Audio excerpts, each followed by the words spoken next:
Tissue to wipe your ass. It ain't no love from the government. Every president been on some sucker shit. Young niggas bustin' shit. No, I'm not loving it. This is the option they stuck me with. Grind hard till I'm filled it, filled it, filled it, filled it, filled it, filled it, rich. You feel me? Grind hard till I'm filled it, filled it, filled it, filled it, filled it, filled it, rich. You feel me? Grind hard till I'm filled it, filled it, filled it. Filled it, filled it, filled it, rich, you feel me? Grind hard till I'm filled it, filled it, filled it, filled it, filled it, filled it, rich, you feel me? Hey, it ain't no love for your brother. It ain't no love for your sister. It ain't no love for no junkie. It ain't no love for the pusher. It ain't no love for the honest. It ain't no love for the real. It ain't no love for the loyal. Looking for love, get you killed. Filthy is what you gotta get. You gotta get dirty if you're trying to get rich. It's back to the mud, cause you gotta show love to all of the ones who will never see this. To all the little kids with no Christmas list. No TV, no bed, and no food on they dish. No father around, now they malnourished. That hindering aid coming from the government. You gotta get filthy. Fuck a job, open up a business. Haters gon' watch when you kill shit. Every murder case got a witness. Whole block going through the blues. Coming from the bottom, do you feel it? Cause being broke leave a hole in your soul. Put your fists in the air, black folk, if you feel me. I say I came from the bottom, no lights, no gas. You can get robbed, no pipe, no mask. Throw a tea party, don't invite your ass. Now your belly got tissue to wipe your ass. It ain't no love from the government. Every president been on some sucker shit. Young niggas bustin' shit, no, I'm not loving it. This is the option they stuck me with. Grind hard till I'm filled it, filled it, filled it, filled it, filled it, filled it, rich, you feel me? Grind hard till I'm filled it, filled it, filled it, filled it, filled it, filled it, rich, you feel me? Grind hard till I'm filled it, filled it, filled it, filled it, filled it, filled it, rich, you feel me? Grind hard till I'm filled it, filled it, filled it, filled it, filled it, filled it, rich, you feel me? It ain't no love for your brother. It ain't no love for your sister. It ain't no love for no junkie. It ain't no love for the pusher. It ain't no love for the honest. It ain't no love for the real. It ain't no love for the loyal. Looking for love, get you killed. Filthy is what you gotta get.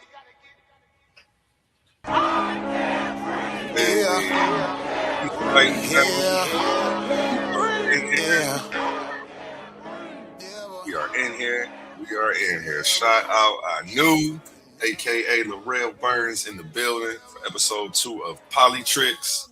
The real reasons Trump kidnapped Maduro. We're about to get into it today. How you feeling today, brother? Man, I'm feeling fine, man. Ready to get it in, man. You know what I'm saying? You know how we get down. Nagarro Order representing, you know what I'm saying? Shout out to the bar. Reloaded, you know what I'm saying? Check, make the goddess, you know how we get down. You know what I'm saying, man? Yeah, man, let's dive off into this whole thing, man. You know what I'm saying? Trump out there trumping. You know what I'm saying? We got Venezuela getting punked, getting their pockets ran. You know what I mean? We got China and Russia sitting around looking like stool pigeons to all of their allies and stuff because they ain't do shit. They let the United States do what we want to do like we always do. You know what I'm saying? So we're going to get into that. Let's get into it. And for those of you who may not know what this is, Welcome to Poli-Tricks, presented by Titans Debate League. This is the podcast where we call the play before it happens, where the obvious lies get exposed, the distractions get stripped away, and the rigged rules finally get explained. Because what they call politics is really theater. Same script, different actors. Same winners every time. No left, no right, no sacred cows. It's crazy. So if you've ever said something feels off, trust that instinct.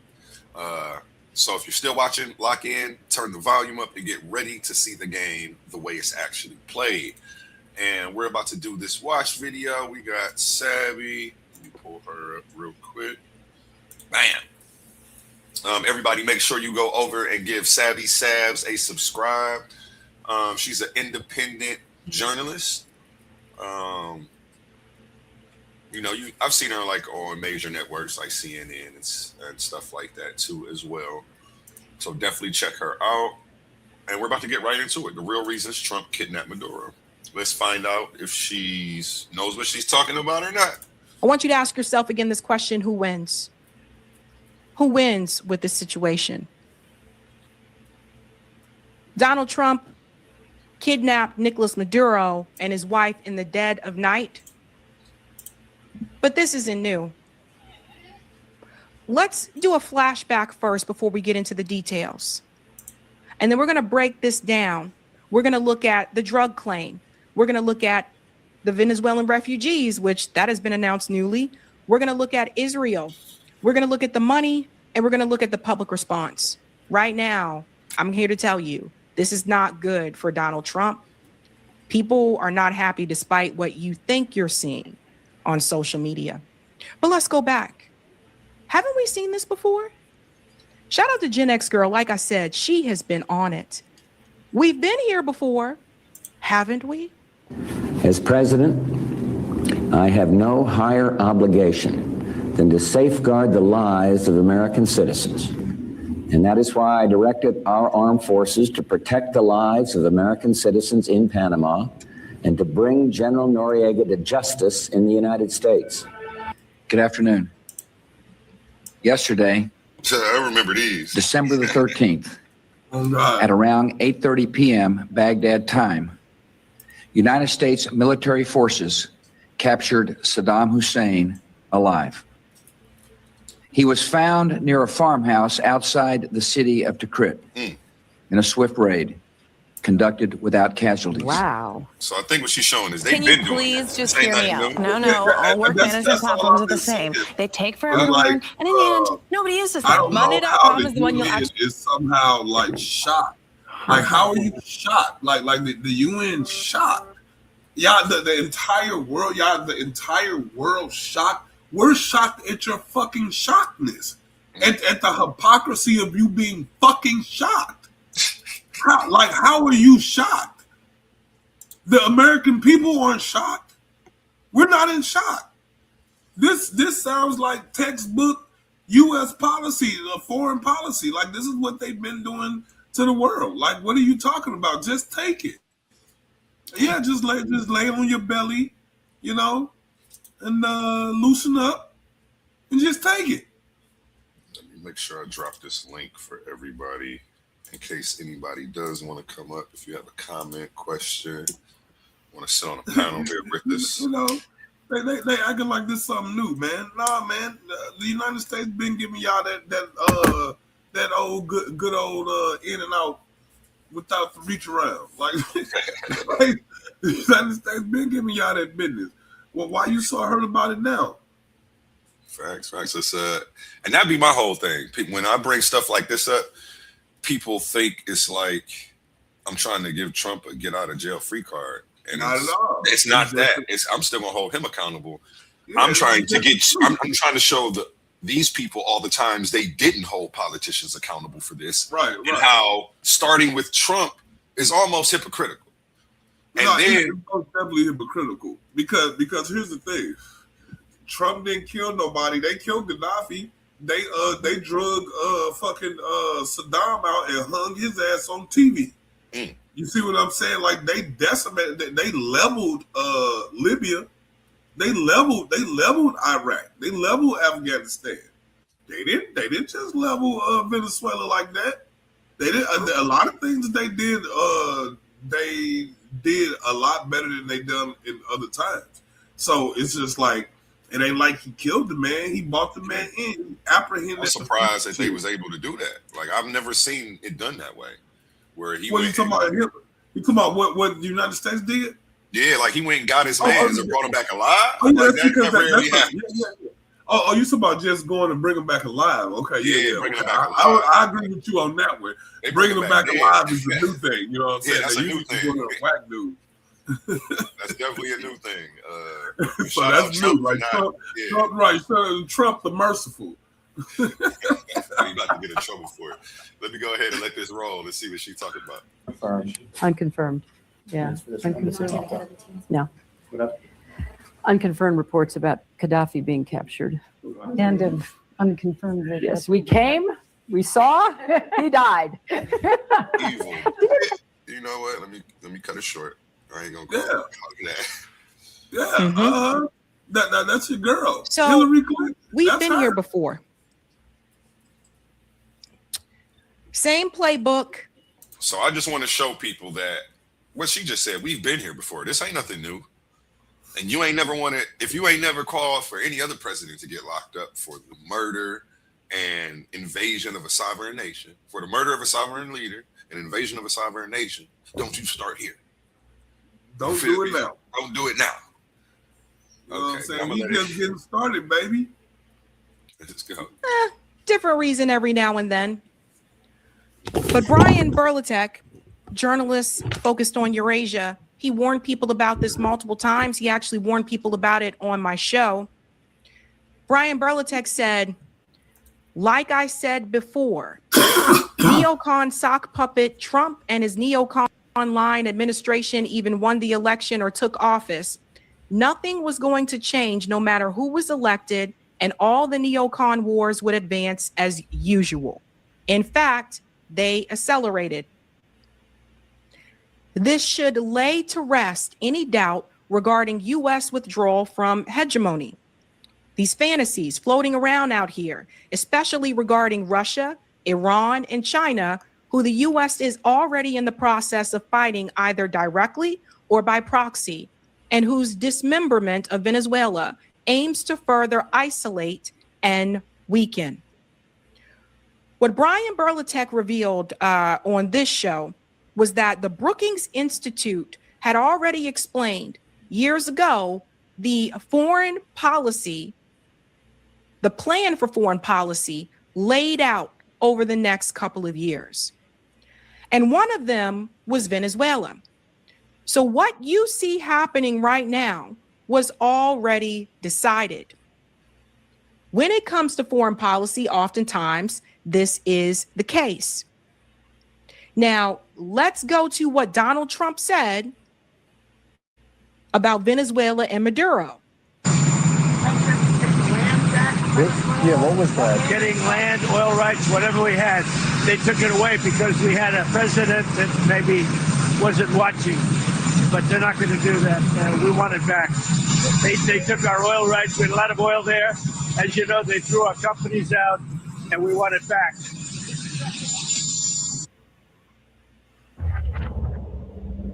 This game, you're not ready for it.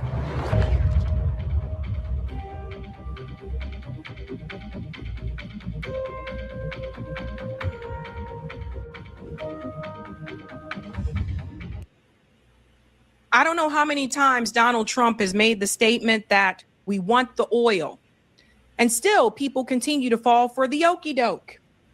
So here's what happened, ladies and gents. People are asking, why didn't Maduro's military step in to protect him or save him? Did you know that the U.S. government turned off the lights? And if they can turn off the lights in Venezuela, they can turn off the lights anywhere. They can turn off the lights right here. Everyone needs to remember this. So there is footage of this, of the lights going off. Check this out. Were you listening when Donald Trump said this? Maduro in the dead of night. It was dark. The lights of Caracas were largely turned off due to a certain expertise that we have. It sounds like what he's saying is the United States has the capability of turning off the lights for 1.9 million people in a large Latin American country like that. And of course, I wouldn't believe it if there wasn't a video. Y después van hacia arriba, ¿sí? Sí, es por parte de su madre o parte... And I have to pause it here because after that, you can't show explosions and stuff on here. But this streamer caught the Venezuela strikes live on stream. So again, what it said here, it shows you that the U.S. government turned off the lights in Caracas.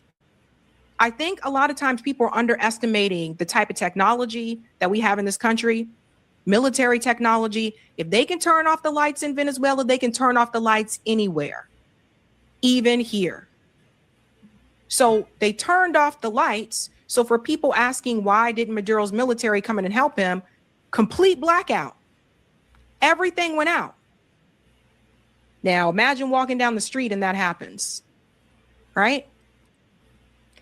Before they captured him, do you know who he met with?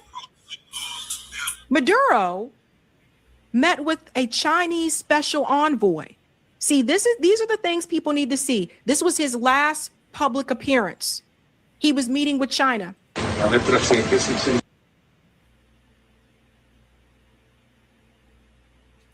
No, I was just telling you about this. I think you were saying that he already joined BRICS. Let me look that up. I think they were trying to get him to join BRICS. Well, I know Brazil already part of BRICS. Yeah, definitely. Venezuela, I don't think that they actually made it yet. Which is why our sanctions were actually affecting them. Hold on. Because the whole point of BRICS was to escape the wrath of these U.S. sanctions. Dollar. Right, yeah, trying to escape the U.S. dollar. Yeah, but that petrodollar, really. Yeah, that petrodollar. Yeah. Good luck. Good luck. Did Venezuela? I mean, because if they not part of BRICS, they show allied with the BRIC companies. And I'm looking it up real quick right now. Where things stand, Venezuela has openly applied to join BRICS and expressed strong interest in membership. Venezuelan officials even participate in some BRICS meetings and dialogue, but that isn't the same as full membership. Blocked entry. Most recently, Brazil vetoed Venezuela's admissions at the BRICS summit, preventing it from joining either as a full member or as part of BRICS.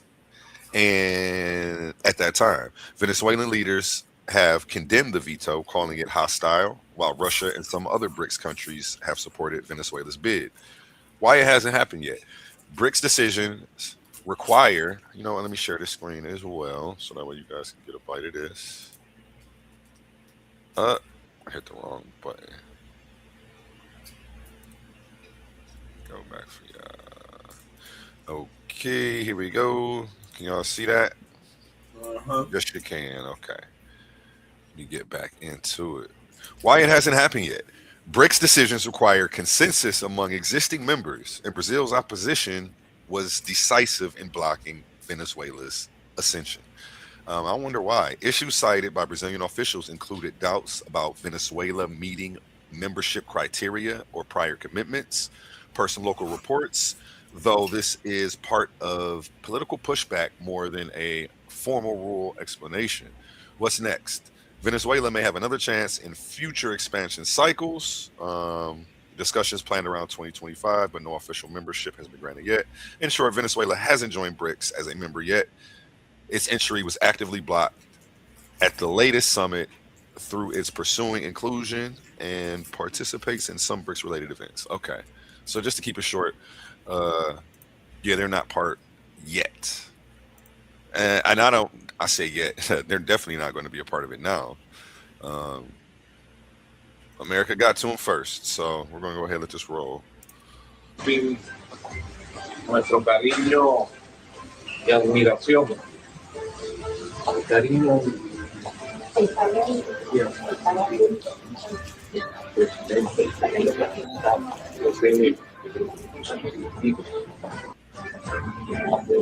siempre tiene que saber que tú tienes.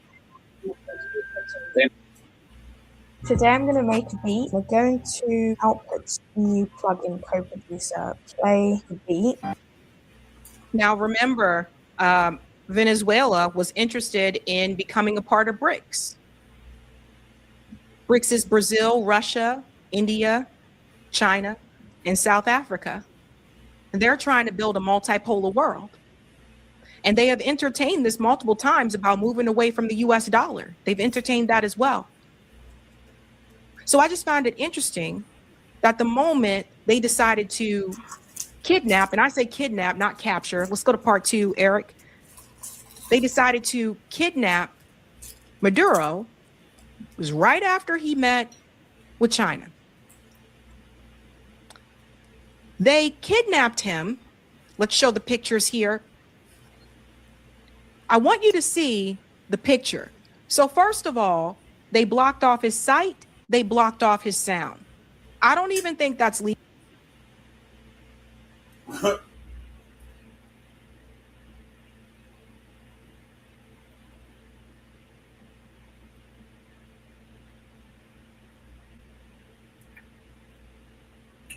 we doing? Oh, my bad. I thought you could hear me. And Nike tech suits have been selling off of the shelves after this endorsement advertisement from Maduro. Let me go ahead and let it play. I'm just joking. No, I'm serious, actually. They have been selling off the shelves after this. Legal. I don't think it's legal to block off someone's senses when they're being transported, especially after you've kidnapped them. There's Maduro right there. Well, he's kind of kidnapped. So, you know. And then here's another one here. Okay. So that was him. He looked like he about to sail in that one picture. Iwo Jima. But he can't tell nobody Right to get there. out of this. Now, the reason why I showed you those videos at the very beginning, just to remind you that this has been done through multiple presidential terms, whether it was Gaddafi under Obama, whether it was Saddam Hussein under George W. Bush. Ain't nobody to tell on. Yeah, ain't nobody to tell on. Ain't nobody to tell on. And then, like she said, this has happened before. Bro, ain't nobody to tell on, bro. Mm-hmm. And like she said, unless you get on some like New Jack City. Yeah. It's bigger than Nino Now, the Brown. reason why I showed you those videos at the very beginning, just to remind you that this has been done through multiple presidential terms, whether it was Gaddafi under Obama, whether it was Saddam Hussein under George W. Bush. Doesn't matter what the party is that's in the White House when it comes to imperialism abroad and when it comes to overthrowing governments. Now, I mention those because I want to remind you what happened to those countries when they overthrew their leader. Because for all the people saying this is a win for Venezuela, I don't think so. Nothing good can come from this. In fact, Tulsi Gabbard had been warning about this for years until she decided to get paid. Now you don't hear Tulsi Gabbard saying anything. She is silent as hell since Maduro. yeah, I got to comment on that. I used to have a lot of respect for Tulsi when she was, you know, on her anti-war stuff, going against all the war hawks, calling them out for their BS, and funding these conflicts, and how a lot of these conflicts were not about fighting terrorism, but were about wars for natural resources and things like that. Since now being on Trump's cabinet, whatever, she don't do that no more. You know, mum's the word from her. So yeah, I lost a lot of respect for her in the last few years. And I doubt if I get it back. So yeah, Tulsi, you're on my shit list now. You probably will forever be shutted on for the rest of your natural life by me, because I'm not gonna let what you're doing go. So with that being said, I'm gonna let Sabby continue. Was kidnapped. There's another video that was released here. Venezuelan President Nicolas Maduro tells reporters good night and happy new year. This one came through pretty late last night here. Good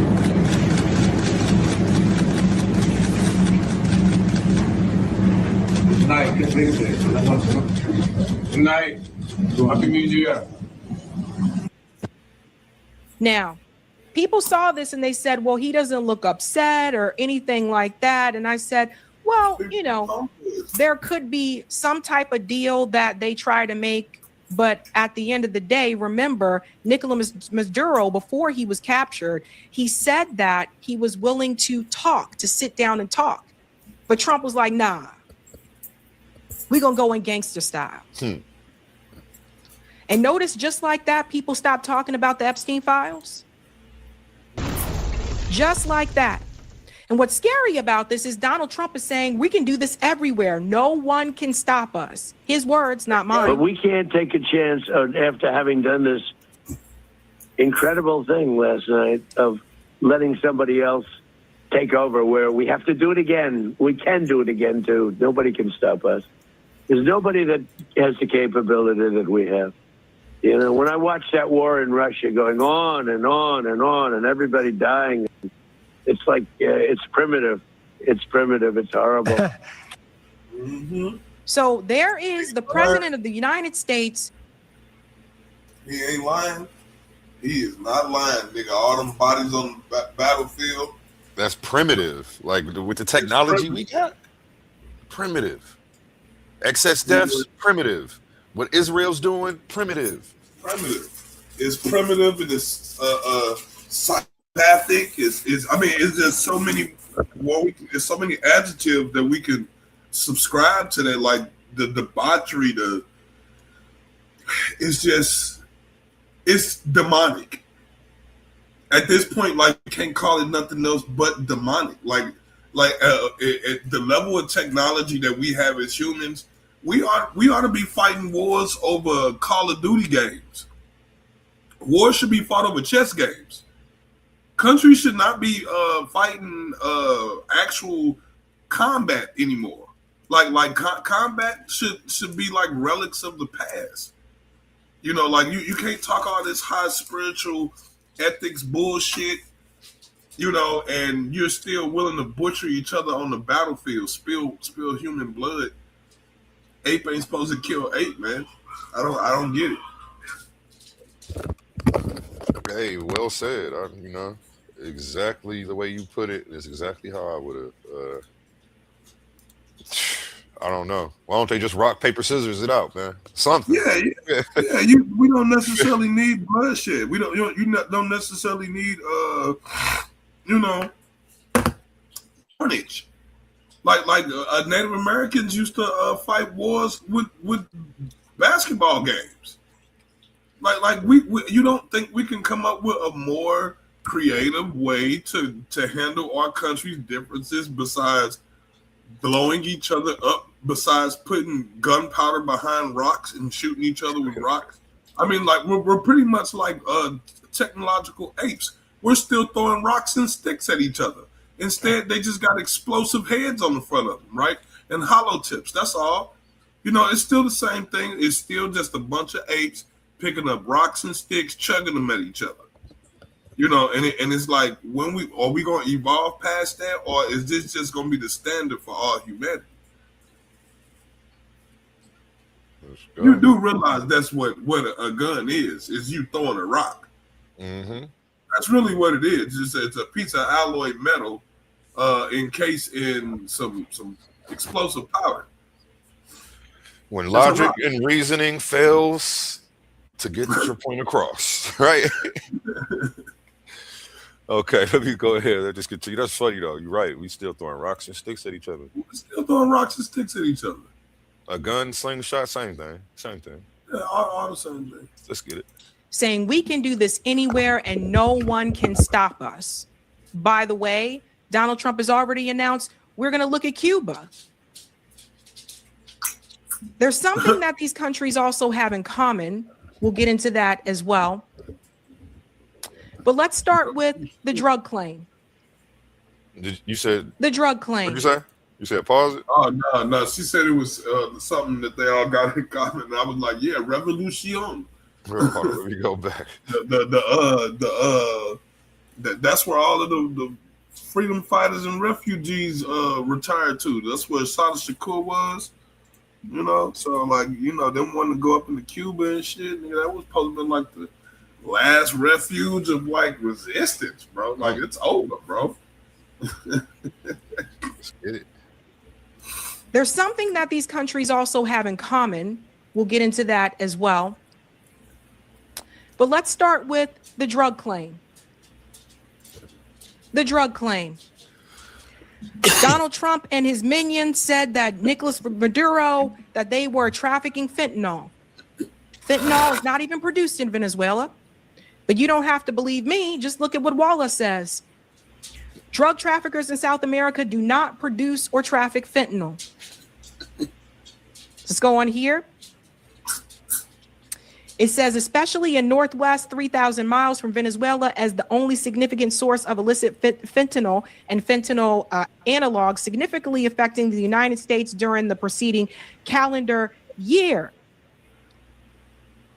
The analysis concluded on September 3rd, 2025. There is no proof that fentanyl is manufactured or trafficked from Venezuela or anywhere else in South America. I have been saying this over and over again. Fentanyl is not produced in South America. Yet Donald Trump and Marco Rubio and Pam Bondi and all of them said it, so it must be true, according to their supporters. Quick Google search and you can find this. Now people bring up cocaine. Now, why were they bringing up cocaine? Because now all of a sudden, it's not fentanyl that is in the indictment report. This was released earlier Sunday morning. The U.S. indictment of Maduro cites cocaine smuggling, trade in which Venezuela's role is believed to be modest. I mean, they not lying. They not lying. Them they do peddle cocaine. A smooth bait and switch though. That's not what he pushed. That's the reason for the invasion. He pushed. Yeah. You acknowledged it. Go ahead. You got it. No, I'm just saying it's a red herring. This is most definitely a red herring, but it ain't a lie. It's a good red herring. That shit's fresh. Yeah, definitely we know they do the coke thing down there. Yeah, South America's known for that. They got the bug of sugar on this. The nose candy, you know. The nose candy. So yeah, we know they got that. I don't know why the whole fentanyl thing was pushed as well to get them trigger an emotional response. So that way, we watch cocaine dealers. I can't put it past them. If you a smuggle coke, you a smuggle fent. Matter of fact, just put the charge on them, Trump. Put the charge on them. Fuck them. You silly, man. Put the charge. Hey, look, nigga, you know how many niggas they send up state putting dirty ass charges on niggas? Put that shit on his ass. Let him feel it. Do the same shit that you do to niggas, Trump. Let him see that he really just a light skinned nigga. Let them know. Remember, they little shithole countries. Let them know, Trump. Let them know how you really feel. Slap some more charges on his ass. You know what? We gonna make this dude an example by putting these fent charges on his ass too. Yeah, you did this, and he's the leader of the cartel, the Sun cartel gang. Yeah. Lucky I ain't him. Lucky I ain't Trump. I it all on him. Yep, he's really the real Epstein. I'll be blaming the Epstein list on his ass, like everything. It's good. So it went from fentanyl to cocaine. Experts have said that Venezuela is not a major producer, not a major drug producer, but rather a minor cocaine transit country, with most of the cocaine flowing through headed to Europe, right here. So what's the problem? Plain as day. Hold on, pause it. Now, why is this important? Hold on. Okay, so what's wrong with that? She about to tell you right here. Them more allies. Why wouldn't I take it just as offensive that you trying to poison my motherfucking allies? That's still a national security risk that you're trying to weaken my allies. The fuck? Wait, I missed what was the last thing she said? What did I miss? I'm saying, like, they saying that most of Venezuela cocaine and shit is smuggled to Europe. And I'm like, so? You think that make a difference because of the fucking location? Bitch, we said coke is illegal. So you going, it's illegal in Europe too. We also ain't the world police, so this ain't about that. Yeah, but you still over here in the Western Hemisphere. This even if we say that's the reason, it's not really about that. That's not our responsibility, and that's not our fight. So when they say that, we know that's not really why. Yeah, but they still in our house. They still in our shit. Okay, but you're citing the misinformation. This is the United States house. We the agree is misinformation as the facts of the matter. That's why would you do that? What you mean? You're citing the propaganda that you agree is propaganda as the fact of the matter. Oh yeah. Why would you? No, you 100% right about that, bro. You silly, man. I'm about to play this video. You feel like just ride. He say right. Well, no. See, my thing is niggas ain't really got a dog in the fight, right? Because one, we don't hold no power. Two, we don't have no political body. So we all just pretty much stand in the crowds watching as the shit goes by. So all we could do is be entertained. Then we already broke, bitch. We already ain't got no gold. We already ain't got no oil. We ain't got shit. So all we could do is sit here and make bets on which one of these crackers is gonna kill the next cracker next. You shouldn't be worried about this shit. This should try to refrain from using that word. Just say white. Well, you should not be worried about what is happening, because I'm not saying it's not going to affect you, but you know what I'm saying. Like, yeah, you don't own oil. You don't own none of that type of stuff. You know what I'm saying. You know where you gonna feel it? At the gas tank. At the gas station. That's where the gas pump. That's where you gonna feel it. You know, when you go buy some bread or something like that, or some milk or some eggs, or whatever that is that you like to indulge in, that's where you gonna feel it. You ain't gonna never feel what they talking about. So let's not be drawn into the zeitgeist of these Poli-Tricks, because that's what this is. What this is. Like, I mean, we do a recap, we can see that they've done this same thing over and over and over again. It's the same script. I mean, how many times can they remake? What's one of the movies they done remade 1,000 times over?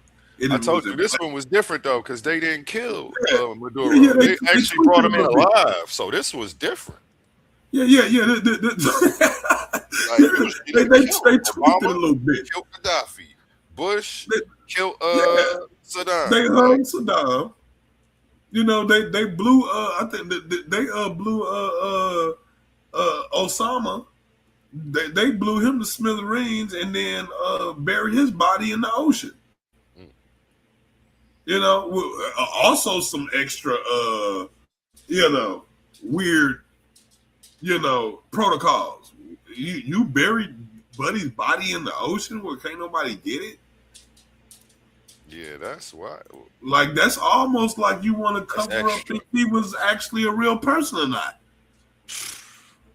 Let's go ahead and let this ride. Hey, that's facts. Let me drop a bomb on that one. What type of weird spiritual ceremony are they trying to pull? Because I don't understand that. But yeah, let me go ahead and let this play. And she's about to tell you why this is important right here. I cut her off right before she got into it. Shout out Sabby Sabs. Make sure you go give her a subscribe. And tell her A1 sent you. Appreciate you. Because Nicolas Maduro will stand trial here in the United States. And the trial, again, according to the indictment, which has flipped from fentanyl to cocaine, because people went through the indictment and saw that fentanyl is not there. It's cocaine that's there. So it's now flipped to cocaine. The trial that is going to take place here, the U.S. government basically has to prove that Nicolas Maduro was trafficking cocaine to the United States. But all the other reports don't show that that is the case, that there was very little cocaine coming from Venezuela, and what was coming from it, the majority was going to Europe. So for all the people who are pushing back and saying, no, he's right to go take him down because of the drugs. Well, that will be something that the U.S. government will have to prove in court. Now, I have very little faith in our justice system, so I think if they want something to stick, they'll find a way to make it stick. And let me pause this because there's a phrase that you all should be familiar with. And if you've never heard this by now, and you follow politics, you should have. The phrase is manufactured consent. Let me see if I can Google this and what comes up. I've never actually looked up manufactured consent. Type it in real quick. You want to go ahead and break down what it is while I pull up the official definition? Anu? What you talking about? Manufactured consent. Manufactured consent. I don't know what that means in political terms, but I could most definitely break it down to you in common sense. Manufactured consent almost sounds like coercion without you even knowing that you're being coerced. Mm-hmm. That's okay, what let me go ahead and share this screen so I can show you the definition. Is it Google showing? Yep. Okay, we got it. Manufactured consent. It's also a book. Manufactured Consent, the Political Economy of the Mass Media by Edward S. Herman and Noam Chomsky. It argues that the mass communication media of the U.S. are effective and powerful ideological institutions that carry out a system-supportive propaganda function by reliance on market forces, internalized assumptions, and self-censorship, and without overt coercion by means of the propaganda model of communication. So pretty much what they're saying is that the government puts propaganda out through the media to trigger us emotionally, so that way we agree to their war crimes before they happen.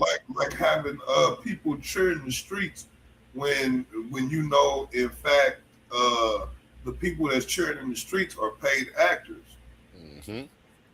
Can you give some examples of manufactured consent? If that's even their street, that might be a movie set. Think about that. That's facts. That might not even be Venezuela. Yeah, and a lot of these videos that are coming out that the mainstream media is putting out have been caught and flagged to be AI. So a lot of stuff that they're showing isn't even real. Now it's getting scary. And this is the stuff that they said that we had to worry about. Well, people said we had to worry about, but the government was like, we assure you, nothing of the such. But as we see, it's playing out right in front of our own eyes. So, yeah, that's what they're doing. And that's what they've been doing by trying to demonize Venezuela over the years, but slowly manufacture consent. So that way, when you see them commit a war crime, invade the sovereign nation, and kidnap their leader, you're okay with it. Oh, that's kind of sound like what they did to black people. Yeah. Call us lazy, call us vagrants, call us criminals, call us thugs. That way, when they beating us and brutalizing us in the street, ain't nobody empathetic towards it. Mm-hmm. Exact same thing. Now let me go back. Good job, officer. Mm-hmm. Damn. Okay, it says the 5 filters of manufacturing consent. Noam Chomsky and Edward Herman's Manufacturing Consent describes 5 media filters shaping news: ownership, advertising, sourcing, flack, fear. Okay, these filters work together to marginalize dissent, promote elite interest, and create public acceptance for dominant agendas, making alternative views seem radical or irrelevant. So it seems like doing anything else but invading them copy and paste this would have been silly. In my inbox, I need that for something. Hey, I got you. I got you. I got you. I already know you about to put some fire together. Hey, I'm doing it right now. I'm not even waiting. I want to make sure you get this. Dude, like, and please let me review whatever you come up with. You know I'm just too devious, bro. You should have never showed me no shit like that. Bro, that's what this show is about, man. It's about So raising the collective consciousness, us looking at these things together. Now I'm finna add manufactured consent to my repertoire of psychological weapons. Of weapons you use, not weapons you have to defend against. I like how you thinking. You know what I'm saying? Like, shit. I'm like, oh, okay. So this is how they do it. That's nice. And they've been getting away with it this long.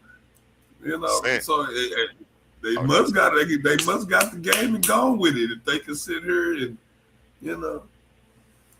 Okay. They doing this to the world. Yeah, they doing it to the world, Craig. The world. They doing it to the world, Craig. The world. All right, come on, let me get back into it. But if they cannot and are not willing to go that far, the trial will happen. They'll have no evidence, no proof. Maduro will be acquitted. He'll make some type of deal or agreement with Donald Trump and the administration, and the U.S. government will have a leader installed in Venezuela that they want, and that'll be the end of that. They tried to have Guaido in, but it didn't go the way they wanted. What's up, guys? I'm Corey Hodnett, owner of Green Machine Pest Control. We've got 10. You know, don't complain. If you want me to go ahead and pay for the YouTube without the commercials, hit that super chat. You feel me? Hit that super chat. That's right. Also takes me back to Manuel Noriega. There are similarities between the two, for those who are not aware. Before Maduro, there was Noriega. The Venezuelan leader is now in U.S. custody. Decades earlier, the U.S. deposed the strongmen who led Panama.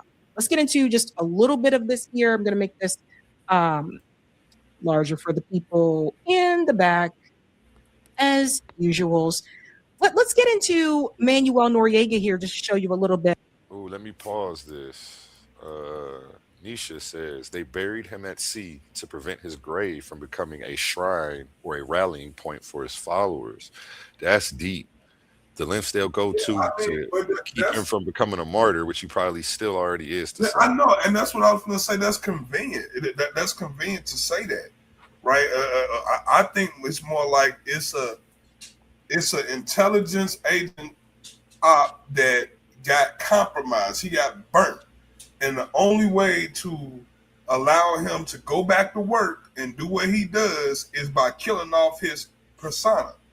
And what better way than an ocean burial to just erase the fact that he never existed, right? Like it made perfect sense to me. It's possible. It's possible. It's possible. Yeah, I'll say that. That's good. Striking resemblance here.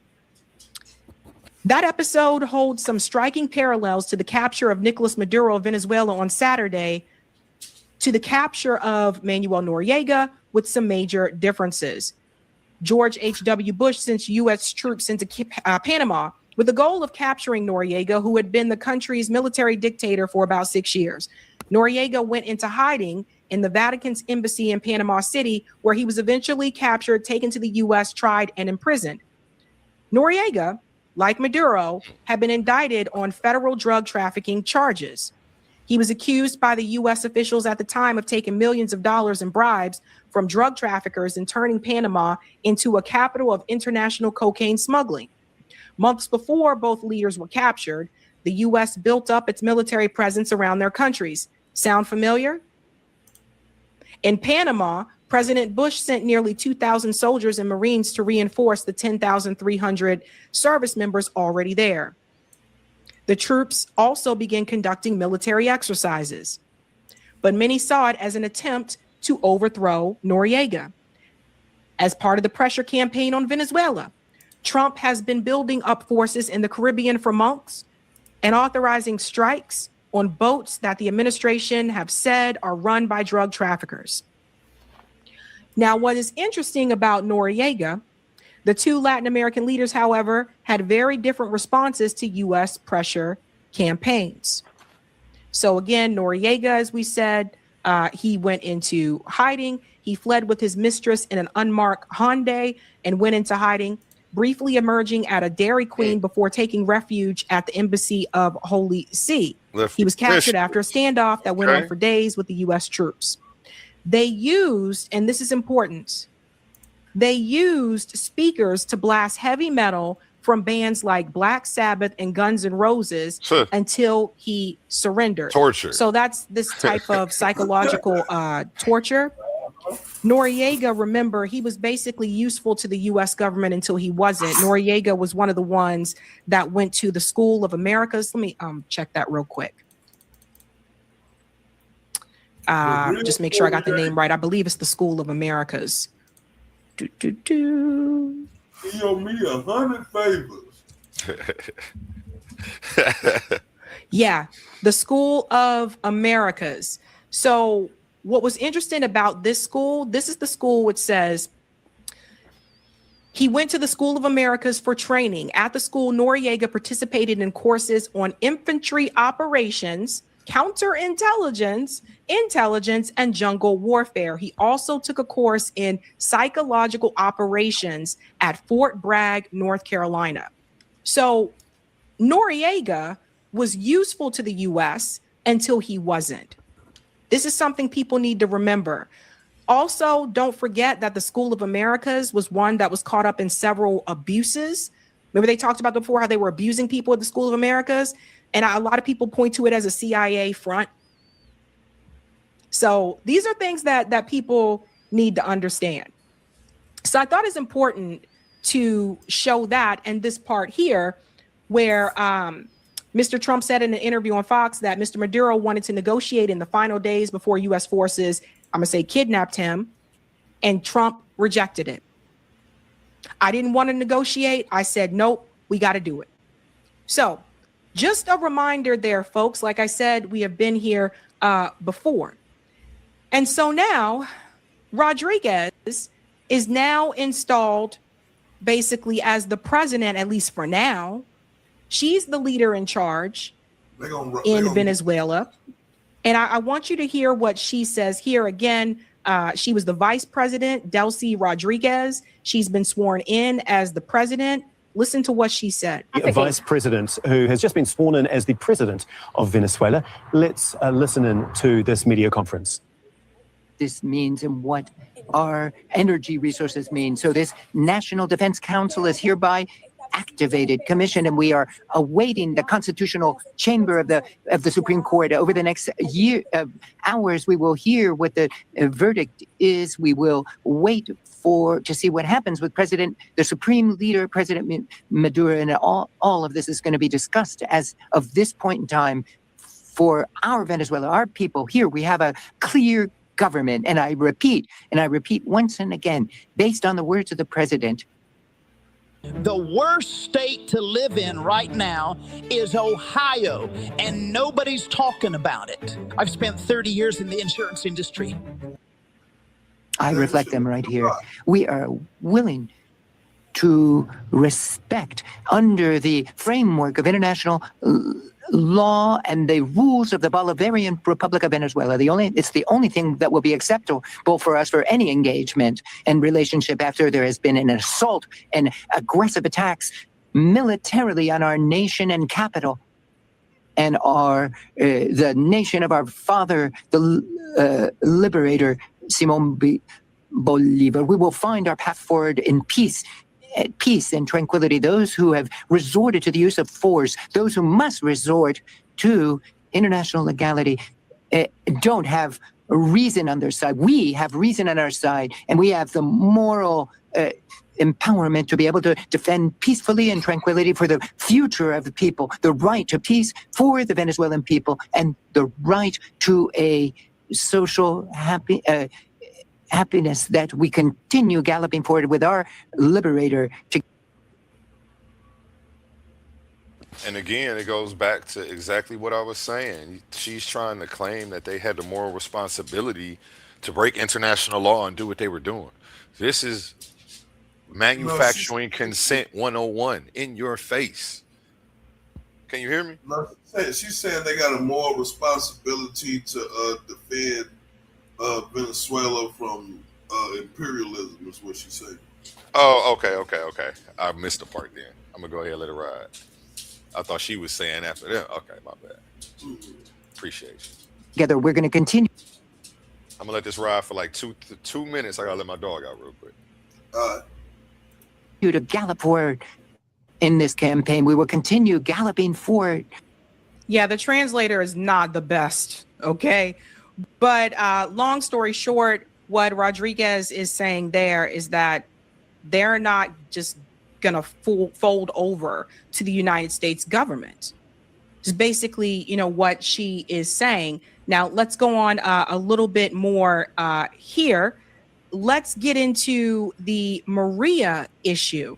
Now, one of the people who has been begging Donald Trump to invade her country was Maria Corina Machado. She was the one that was awarded the Nobel Peace Prize recently. And I told you guys what a joke. This is bullshit. She in particular wanted to sell off the oil, the gas, the gold, and wanted to work with Israel. She's a proud Zionist. Listen, just a reminder what she said, because I want to show you what Trump is saying about her now. This is very important with one of the claims that they have against Maduro. And this is amazing, super exciting for me. We will open Venezuela for foreign investment. I am talking about a $1.7 trillion opportunity, not only in oil and gas, which is huge, and you know that the opportunities, because we will open all upstream, middle stream, downstream to all companies, but also in mining, in gold, in infrastructure, power. We have our grid right now has a 17 gigawatt opportunity of energy potential that needs to be rehabbed. Certainly for technology and AI and tourism. Venezuela has 2,800 kilometers of pristine Caribbean coastline ready to be developed.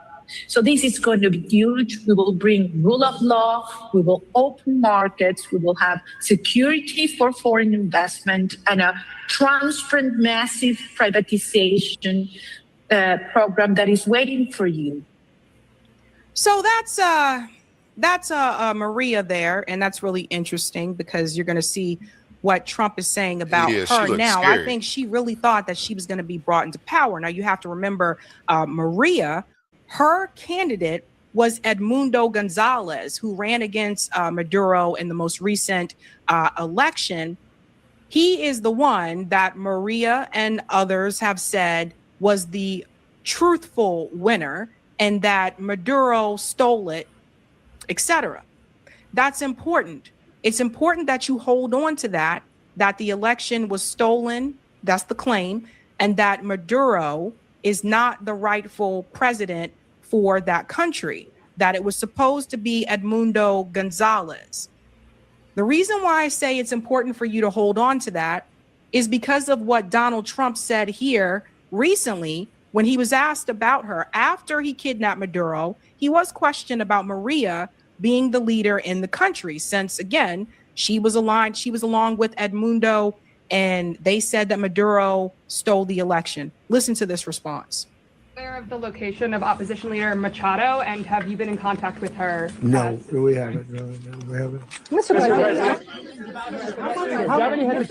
Mr. President, on Monday. Oh, I think it would be very tough for her to be the leader. She doesn't have support within, or the respect within the country. She's a very nice woman, but she doesn't have the respect to be the leader. Aware of the location of opposition leader.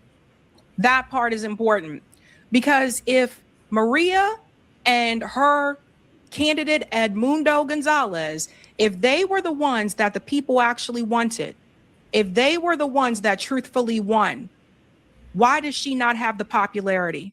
Which is what Donald Trump just said. You see how you catch people in their own lies? If that's who the people truly wanted, why does she not have the popularity? Something to think about, ladies and gents. But that was who they wanted. They wanted Edmundo to win. They wanted someone that was going to benefit American and Israeli interests. And that brings me to this question, the refugees. people are asking, well, what does that mean for Venezuelans, like here in the United States? Like, what does that mean for the Venezuelan people? And this is where some people are going to get mad. Some of the Trump supporters are already like lashing out on Twitter. They're pissed because of what DHS just said about what is going to happen to Venezuelans under that TPS, that temporary status. Listen to this. Venezuela today is more free than it was yesterday, and it's going to continue to be that way as long as President Trump is in the White House and is making sure that he's protecting the interests of the American people, because that ripple effect will continue to bring that kind of liberty to Venezuela as well. These programs, we're bringing integrity back to them. The decisions are made in conjunction with the State Department, with the White House, and then we at Homeland Security implement them and make sure that they are followed through. So every individual that was under TPS has the opportunity to apply for refugee status, and that evaluation will go forward. But we need to make sure that our programs actually mean something and that we're following the law. And that's how that decision with TPS was made. So Dog Killer Lady just said that those individuals under TPS status now will have the opportunity to get the refugee status. Did I hear that correctly? Okay, so here's the problem. This is how Donald Trump is playing the hell out of people, okay? You ran on closing the borders and stopping immigration, all this stuff, right? And I'm going to deport all these people and get these people out of here. And when I tell you, when you look at the numbers, Donald Trump has had controversial deportations. But the numbers show he has still not deported more people than previous administrations. So now they're telling you that the same people that they're supposedly doing mass deportations with, they're now giving them the opportunity to have the refugee status. This is how people get played. People are mad. People are very mad. I saw a number of people reposting this, like, what the hell is wrong with her? The White House is trying to say, no, that's not what she said. This is exactly what she said.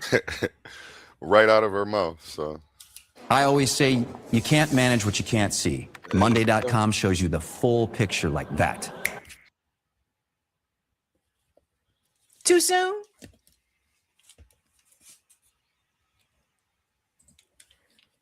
Let's move to the Israel part. How much does Israel play a part in this? Well, just listen to what Netanyahu said before they kidnapped Maduro. We've had an unbelievable success, and by degrading. Oh, your phone or something was going off, so I muted you. If you're trying to talk or tell me to pause it, you got to unmute yourself. Iran, which was a first-rate power, now it's a second-rate or third-rate power. They were throwing their weight all over the place, exporting terrorism, not only to every part of the Middle East, but to Venezuela. They're in cahoots with the Maduro regime, you know. They're exporting terrorism to America, to the American hemisphere, and then they want these Hezbollah and Hamas to get their guys into the United States. So Hamas and Iran's and its proxies are a threat not only to us, but to Israel, all America's allies in the Middle East, and to America. And to America. Netanyahu said this right before Nicolas Maduro was kidnapped. So here we go again with Israel saying, well, you got to go into Venezuela and go after them because, you know, they're working with Iran and Hezbollah has made its way into Venezuela. This is the same guy that told you you had to go into Iraq and you got to take them down because they're a threat to Israel and they're a threat to America. This guy and his government has been walking into Congress, has been walking in to meet with different presidents, regardless of political party, for years, telling them who you need to have wars with. And Iran is one of the countries that is on that list. So let me tell you something else now. Iran is going to strike, Israel is going to strike Iran again sometime this year. They're going to strike them again. And the same thing that you just saw happen in Venezuela, they are going to use this to go after all these countries that will not bend the knee to Israel. And the way the U.S. is using this, if they're not bending the knee to Israel, then they're not bending the knee to the United States or to the West in general. This guy and his "you need to go to war" rhetoric over the years has caused more deaths. And that doesn't just include those who have been killed in the Middle East, but I'm talking about American soldiers who were killed as well. He was just here at Mar-a-Lago with Donald Trump. He celebrated New Year's Eve with Donald Trump. You wonder where Iraq came from? He was telling the U.S. that for years, you need to go into Iraq.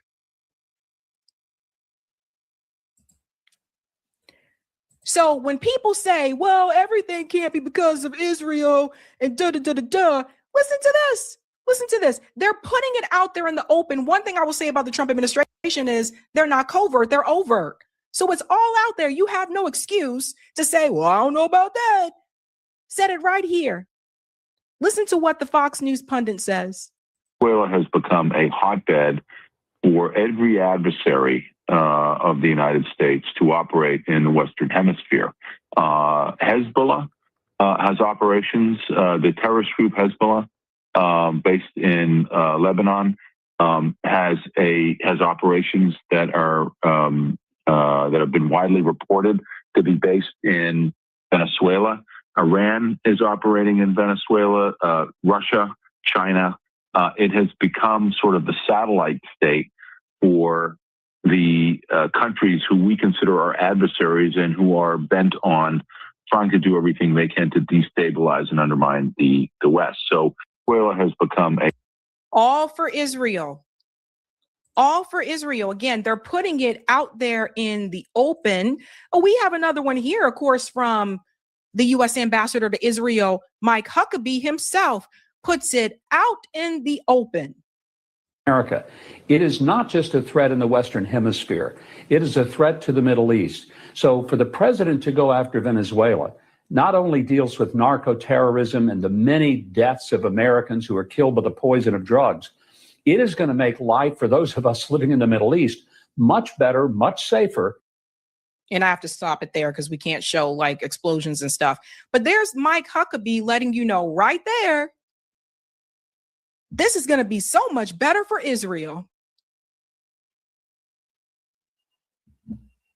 Every war, I look back on it, every war I feel like we've been involved in has been because of them. And it doesn't necessarily even have to be in the Middle East. I'm looking back at all of these things. We are turning pages. If we had a photo album. And for the people who are just, and this is the other thing I said, like, everybody should be angry. Everybody should be angry, should be livid. No one should celebrate. Everyone should be furious. Maduro stood with the Palestinian people. Vas a defender Palestina, presidente. Palestina. Viva Palestina libre.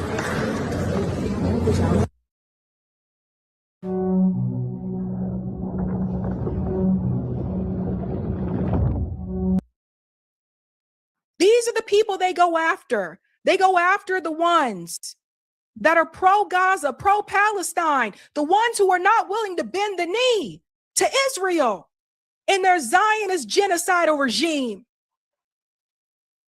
Don't let them sit up there and tell you this is about drugs. Donald Trump just pardoned Juan Hernandez, who trafficked cocaine into the United States for years. So don't come up here and tell me this is about no damn drugs. Get out of here. Don't believe it. Don't allow yourself to be fooled. Let's go to the next part, Eric. The Israel component. How many of these wars have they been behind? How many? Look at all the people who died in Iraq. All the people who died in the Iraq war. Afghanistan. All these wars. Maduro tried to warn you. He tried to tell us ahead of time. He said they are waiting. Ya se está esperando el arranque de lo que pudiera ser una guerra de mayor dimensión, que supere a la de Ucrania y que supere a la guerra, al genocidio de Gaza. Porque estamos hablando de potentes unidades militares de el Líbano. Units from Lebanon, Yemen, Iraq, Iran, among others. Listen. De Yemen, de Irak, de Irán, entre otras. Así que Netanyahu está buscando Netanyahu is seeking to set the entire Middle East on fire, he says. incendiar todo el Medio Oriente con una guerra que uno sabe cómo puede empezar. With a war that no one knows it may begin, but one does not know the ramifications. Pero uno sabe las derivaciones y el impacto que va a tener en medio de una economía estadounidense.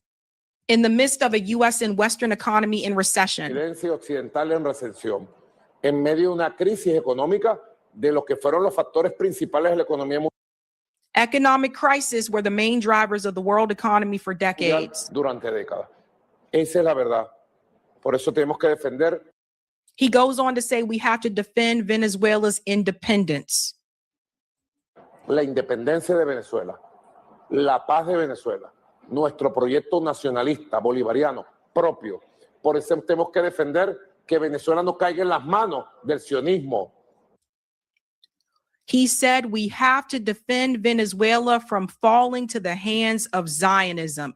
And if people don't sit back and get what this is really all about, Dang, I don't know what else to tell you at this point. Zionism. He's saying it. See, he knows what's at the root of this issue. He know, he's privy to Netanyahu wanting to get over there. Oh yeah, this is crazy. I'm gonna go ahead and let it play. Let me know when you want to chime in. These are the people that they're going after. He said Zionism wants to get its hands on Venezuela. He knew it. He knew that it was coming, and they come up with different reasons, of course. And you know what? Let me pause this again for a second, because what's this? Hold on, I'm gonna let it play. Real reaction, because I haven't seen this shit. So it's a cancer spreading. Now this makes sense to me when we look at the Israel factor with Maduro's kidnapping. They've almost captured all of South America. Damn. What you have left now, you see Brazil, Guyana is very smaller up there. Here's Venezuela right there. They're going to come for Brazil too at some point. This is not over. That's the thing. Like, none of these countries are safe. So do you see how Israel has planted its flag all along the coast? And now they're going to come after Venezuela because they sit on all that oil. We'll get to that. And then Brazil is going to be the big golden. Before she gets to it, though, I want to get to it. Damn, where did the video go? She cooking though. Yeah, she's cooking. What do you agree with? Everything? What was our hardest point so far since the last time? Oh, look at that Zionist shit. Oh, that's all. That's what all this shit is about. Masonic Zionists. Okay, now this takes me back to a podcast I did. Let me share this screen. It was actually 1, 2, 3, 4. My 5th show when I started the channel 4 months ago. If you see, can you see where my mouse is? Hold on. Trump sends Navy destroyers to start war with Venezuela. This was 4 months ago. I covered this. And let me go to, yep, it's already queued up. June 26, 2025. You guys can go check out this website, Visual Capitalist. And as you see right here, let me make this just a little bit smaller so it all fits on one. There we go. Countries with the largest proven oil reserves. Okay, and this is by the billion barrels. Okay, this is by the barrels. Let me see what you guys see. Perfect. Let me take this down. Okay. We got Saudi Arabia here with 267 billion barrels. And it's funny because Saudi Arabia doesn't even have the most oil out of all the countries. You know, most people think that they do, but as you see, Venezuela has them beat. We have Iraq, 145 billion barrels, took them over. Kuwait, same thing at 102,000. Iran, that's the country that, excuse me. Iran, we already know what's going on with Iran right now. Trump is trying to find any reason to keep beefing with them. It's funny because they call him the president of peace, but the record doesn't reflect that. I was telling people, hey, give him a chance because we already know what we're going to get with the Democrats. You know, if you're going to stick Republican or Democrat, give him a chance if you're going to if you're voting because you don't want wars to happen. But he's ended some, started more. So yeah, he's a piece of ish that, you know, I can't F with for those reasons. The reasons I said give him a chance on those things, even, you know, he was lying about what he said, but the Democrats were already committed to these things happening, and they were upfront about that. So, you know, with that being said, I just couldn't in good conscience look myself in the mirror every day knowing I voted for him. I would have sat at home on the couch before. Okay, make a long story short. Yeah, I don't remember I feel what like my all I soul's was on the saying, line. but I feel yeah, make a long story short. Venezuela, 303 billion barrels of oil. They lead the world in oil that they're sitting on. So to say that this isn't about that would be an understatement. That's what this is about, baby. As you see, we've taken over everywhere. Who's sitting on anything? Collect too much cooking oil, damn it, they're gonna pop up. So yeah. And let me get back to Sabby. I just wanted to show people this chart so that way they can see who's sitting on what and how we've managed to effectively overthrow the governments of all of these places, except for Russia. Russia, Canada. You know, we got Libya, Iran. Iran's next. Yeah, let's get into it though. I hope that shares some insight into the situation for you. The nugget. But they're going to get all of this. That's what they want to do. This is the problem. And essentially, it's not just Zionism, it's colonialism. So colonialism never ended. It just shifted to Israel. And as much as people say it's the small, tiny little state that wants to expand. If it's one thing that history has taught us, it is colonialism expands. This is scary. And they'll go after any country that doesn't bend the knee. So you have that here. Here he goes on to say Cuba may be next, ladies and gentlemen. Go ahead. Is there a message here for Cuba and Diaz-Canel? Well, Cuba's an interesting case. Cuba is, not doing very well right now. That system has not been a very good one for Cuba. The people there have suffered for many, many years. And I think Cuba is going to be something we'll end up talking about because Cuba is a failing nation right now, very badly failing nation. Hold on, let me. And we want to help the people. It's very similar. This is crazy. I can't tell where his forehead ends and his hairline starts. It's a lot going on right here. Oh man, come on! You can't be doing that to the doctor. I'm just so distracted. Man. I'm so distracted. Is the camera out of focus or what's going on? Let me start it back here. In the sense that we want to help the people in Cuba, and we want to also help the people that were forced out of Cuba and living in this country. Do you want to say something about it? So let me show you the okie doke, okay? He wants to go in. Let's go into Cuba. We'll go into Cuba next, he says. So he says Cuba is a failing nation. So some of that has to do with the sanctions that have been implemented by the U.S. government. But the reality shows, according to the numbers, people in Cuba have a longer life expectancy than those of us here in the United States. They also have universal health care. Those things go hand in hand. And we already know that Israel has universal.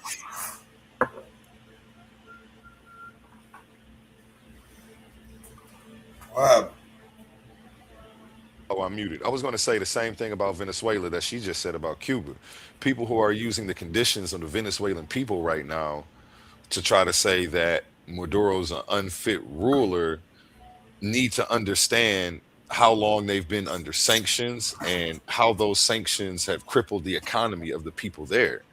Um, this was this wasn't an accident. All of this was designed, and we had our hands on them like octopuses. You know what I'm saying? Yeah, manufactured consent, right? Yeah, manufactured consent, and yeah. So always keep that in the mind. Always keep that in mind. And when you hear that from people, the conditions of the people and how they were poor and this and that, America has sanctions on them. America made it illegal for them to export their goods and for other people to do business with them. Of course, it's going to cripple the economy and starve. We were trying to starve them out.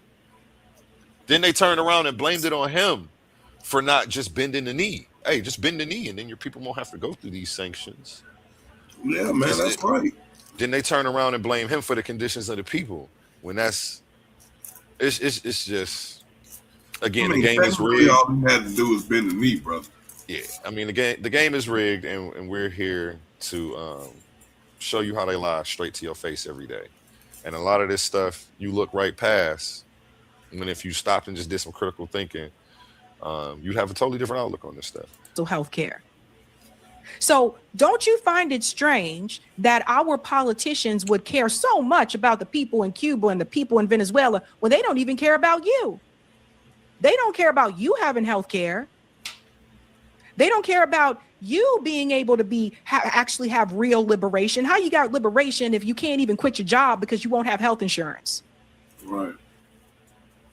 Our bookstore is like a portal. It's neo-Victorian, it's steampunk. And we wanted our Wix website to be too. So you think you're free? You're not free. You just got a different ball and chain that's tying you down. You may not be in handcuffs. You may not be shackled. But the economic situation here in the United States is not great. And as much as Trump and them are trying to tout and say, we're going to go save these people, they're not saving people. They don't liberate people. This is colonialism. It's imperialism. In those countries, those people are going to be worse off after U.S. intervention every single time. So there's no freedom. There's no liberation. That's not what's happening there. We can't even save our own damn people. Now, Jeffrey Sachs also coming in, we're moving on to the money situation. So when we look at the money, listen to what Jeffrey Sachs says here. So the U.S. government has been trying to strangle the Venezuelan economy. It started with sanctions in 2017 that prevented essentially the country from accessing international capital markets and the oil company from restructuring its loans. That put Venezuela into a hyperinflation. That was the utter collapse. Oil earnings plummeted. The earnings that are used to buy food and medicine collapsed. That's when the social humanitarian crisis went spiraling out of control. And then in this year is with this idea, very naive, very stupid in my view, that there would be this self-proclaimed president, which was all choreographed with the United States very, very closely.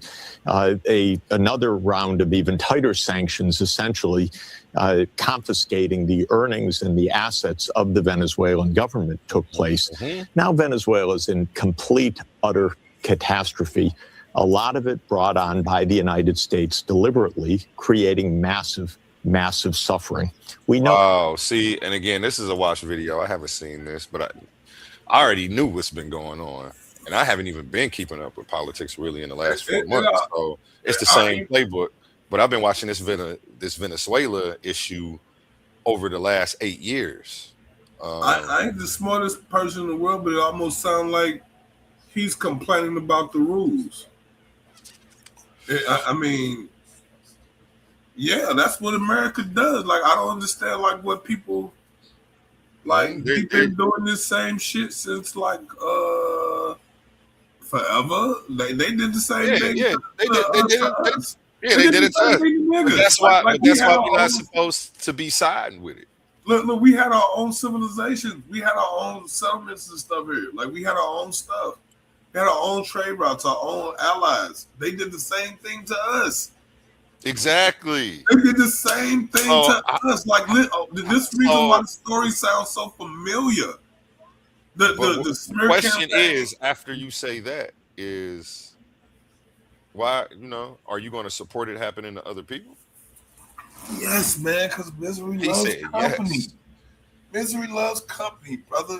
And until everybody feel the force, ain't nobody gonna be a believer. You got to go through to say that you survive. You understand what I'm saying? Let me drop a bomb on that one, man.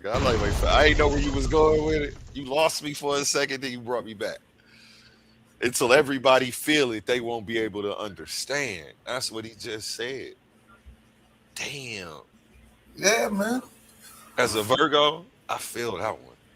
Because sometimes you got to do the same thing a motherfucker did to you to them to get them to see where you coming from. Because they'll never understand. Just you trying to. I can tell you all day, and until you be shown for your own self and you see for your own eyes, you'll never know.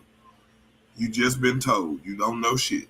Oh, wow. I got to reassess everything off of that concept right there. See if that works. All right, let me go ahead and let this ride. That was deep right there. I wasn't ready for that one. I didn't think you was coming with that one either. Damn. You just fucked me up with that one, bro. Oh, there's hunger. We know there's an incredible shortage of medical supplies. We can only imagine, because we won't know really until the dust settles and careful studies are done, how much excess mortality there is. But surely in a context like this is a catastrophe. It is a catastrophe. And this is what, Jeffrey Sachs tried to warn people about this as well. Sanctions kill people. It is economic warfare. Mm-hmm. Now, all of a sudden, like he said, you may not be able to afford medicine. You may not be able to get the treatment that you need, which means you could die. Like, this is really sad. Well, we also look at the money. Blatant statements that have been made out in the open about what they really want. Okay, confession time. I was doing this creator thing completely wrong for years. I kept building content everywhere. Come learn from me, listen to this here. Of course, the countries, Cuba, Venezuela, and Nicaragua with Russia relationships. Why this region matters with all of its rich resources and rare earth elements. You've got the lithium triangle, which is needed for technology today. 60% of the world's lithium is in the lithium triangle: Argentina, Bolivia, Chile. We just have the largest oil reserves, light sweet crude, discovered off of Guyana over a year ago. You have Venezuela's resources as well with oil, copper, gold. We have the Amazon, lungs of the world. We have the 31% of the world's fresh water in this region too. It's just off the charts. We have a lot to do. This region matters. It has a lot to do with national security. Out in the open. Has nothing to do with national security and everything to do with the resources that she just mentioned there. Notice she also. Woo! See, they tell you if you paying attention, that's what I'm saying, bro. It's all about national security. I don't know why they keep saying that. It's not about national security. Like more about the resources. More about resources than national security. The United States has to be the biggest, the largest. Huh? What part of that don't you get? What part of that don't you get? Like that's the precedent that's being shown here, right? I'm the big dog. I'm the big fish. I eat first, and then you niggas can eat. Ooh. Right? That's what's being taught here, and these are the rules. These are the rules, and we gotta stop acting like we don't know what the fuck the rules are and stop crying about the rules. Y'all all signed on to this shit. Every last one of you countries, all of you nations, y'all all signed up for this. When the black man was sitting here telling y'all about the white man, and we was telling y'all he was the devil, we was telling y'all everything that they was doing to us, and y'all didn't believe us. Y'all called us lazy. You right? Yeah, we just wanted handouts. Remember all that stuff? Now y'all the shithole countries. Now y'all the niggas. All of yous. All of you. It ain't no. It's not over. It's not over till he run up in y'all pockets, man. And then you know what's gonna happen. You know what's gonna happen to y'all communities, y'all countries. Gentrification on a national scale. Not, you know what I'm saying? Look, we got it in our communities on a small scale. You know, they start off by removing the the grocery stores and, you know, stuff like that. Start moving all the essentials out of the neighborhoods, and eventually, you know, you can't sustain yourself. So then eventually you gotta move to other places. Basically refugees. You're refugees now. You know what I'm saying? Wandering around the countryside looking for a homestead to call your own. You know what I'm saying? But you know, you're in a foreign place, so you're probably not gonna be owning no property, right? You're not gonna have no property, so you'll be renting. You'll be perpetually renting, right? Sound familiar? Yeah, that's what y'all gonna be doing. Yeah. What the black man's been going through for the past 200 years, this is what's destined for all you countries who do not bend the knee to the United States. That's what's going to happen to y'all. This is the same thing, and we've been telling y'all this for over 100 years. So yeah, man, the black man just finna sit back and watch. We've been warning y'all. Nobody listen to us. Roll that Hey, you silly, man. I knew playing devil's advocate, and I agree with her. I can't yeah, like dude, because I'm sitting here listening. I'm like, damn, all of this shit sound familiar. What have I heard? Oh yeah, that's right, COINTELPRO. Oh yeah, that's right. They murdered and assassinated our leaders. Oh yeah, that's right. They lied and brought up phony ass charges against our leaders too. Damn, why does this shit sound so fun? Oh yeah, that's because this is just the normal playbook. These are the rules. These are the rules. Let's get into it. Also said Nicaragua, so they're probably looking to go into there next. So it has nothing to do with the people of Cuba. It has nothing to do with the people of Venezuela. I don't understand why Americans fall for this trick, because what the hell makes you think they care about people in another country when they don't even care about people here? People have to start using common sense. So she put it all out there in the open to let everybody know what the game was. Tulsi Gabbard, when she wasn't a kiss ass and selling out back in 2019, she said, it's about the oil again. Bolton just exposed the real motive for intervention in Venezuela. We're in conversation with major American companies now. It would make a difference if we could have American companies produce the oil in Venezuela. We both have a lot at stake here. That was Tulsi Gabbard 2019. By the way, Tulsi been very quiet since they kidnapped Maduro. So this is someone of all people who knows the game, but they're choosing to just play along because they have some typical future political aspirations. That's really what this is about for Tulsi Gabbard. She's the most shameful one of all because she talked about this for years. Now she pretends not to know any damn thing. When we also talk about the money, we got to look at the petrodollar. And this is something else I think that may not be getting as much attention.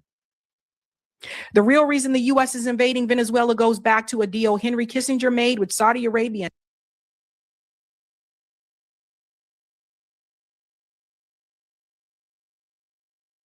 Positive energy. How you feeling today? Peace. It was good. Chilling. Did you have any comments or questions about anything you've seen so far? Nah, I just logged on.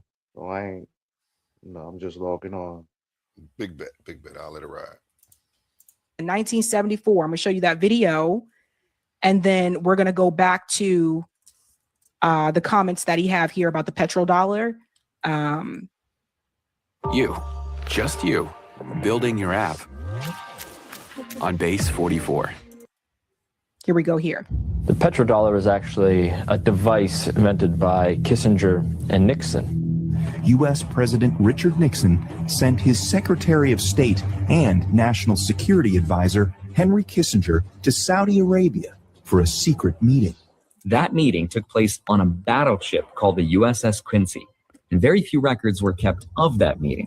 but Roosevelt promised the King of Saudi Arabia weapons and protection in exchange for the United States to have the exclusive right to develop oil from Saudi Arabia using dollars. Meaning, if countries wanted to trade the most important commodity of all, oil, they needed to get their hands on dollars. And from that point on, oil would be priced in USD. And if a country tried to get their hands on oil without using dollars, that country historically needed more freedom in their lives. See how this works? So I want to show you something else here that he said about the petrodollar.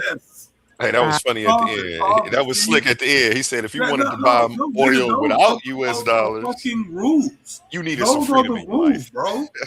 Those are the rules. That's why I keep trying to bro, y'all just gotta stop complaining about the rules. Those are the rules. When have we not known those to be the rules?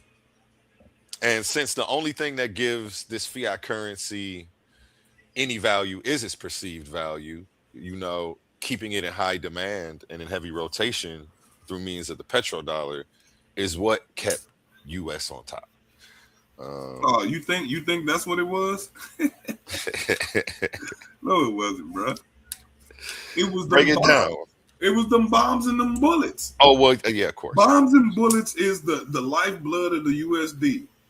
That USD don't move unless a trigger get pulled.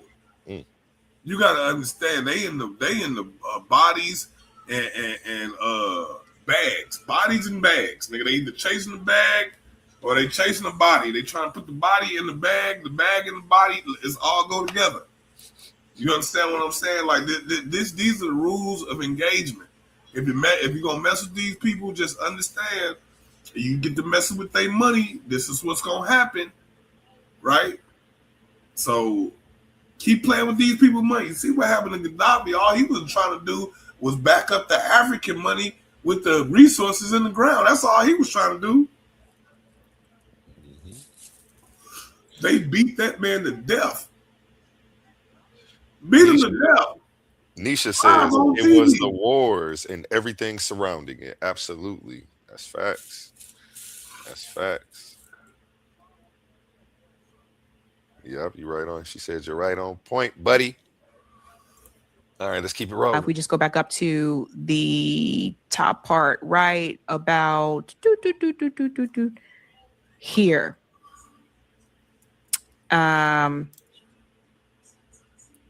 This is important, this timeline. In 2000, Saddam Hussein announces Iraq will sell oil in euros instead of dollars.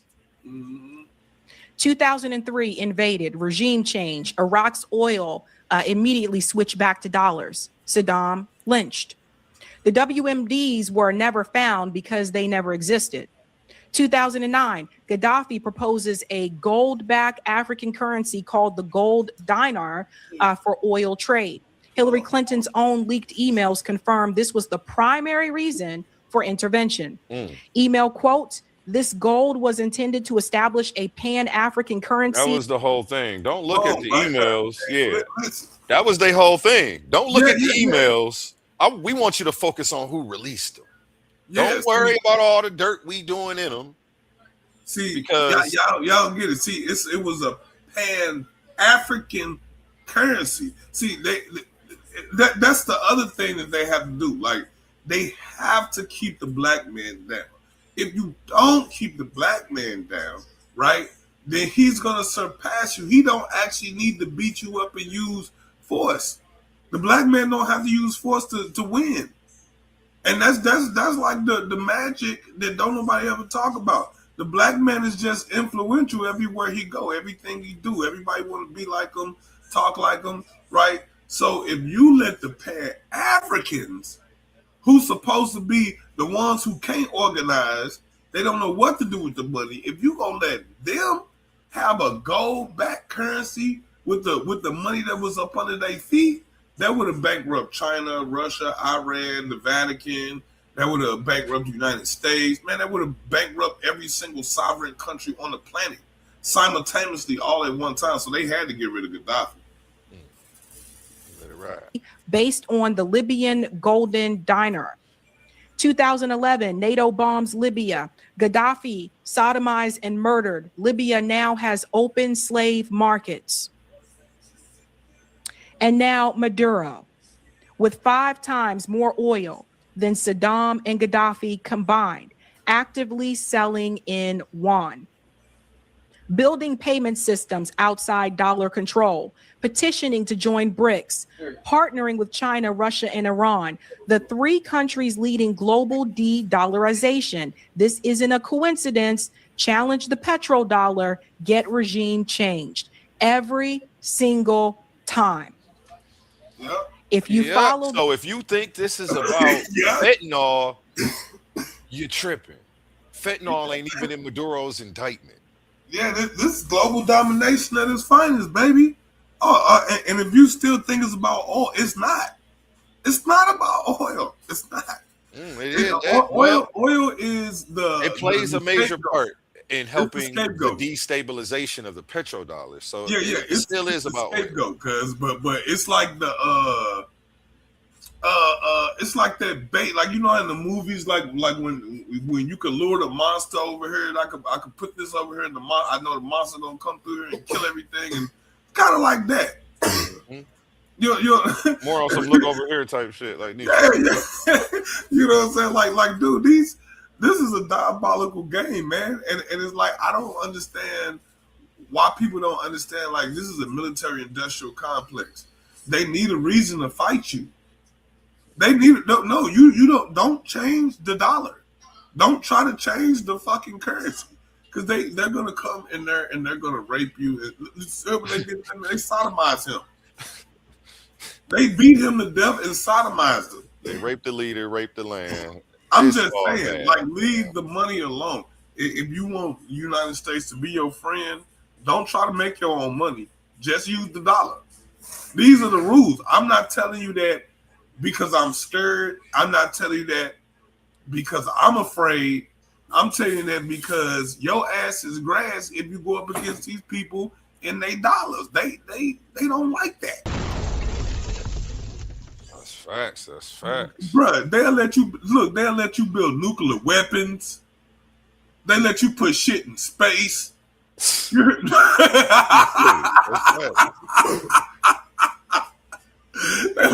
let you do everything under the sun. But when you try to go combat that dollar, nigga. They pulling up like they pulling up with them chops. You feel me? They pull it up. Lead a drone strikes. Damn it! Like what part of the economic warfare thing? They're not even gonna let y'all get off the ground with it. Martial law, 24-hour lockdown, 24/7 boot camp. I'm putting shoe program.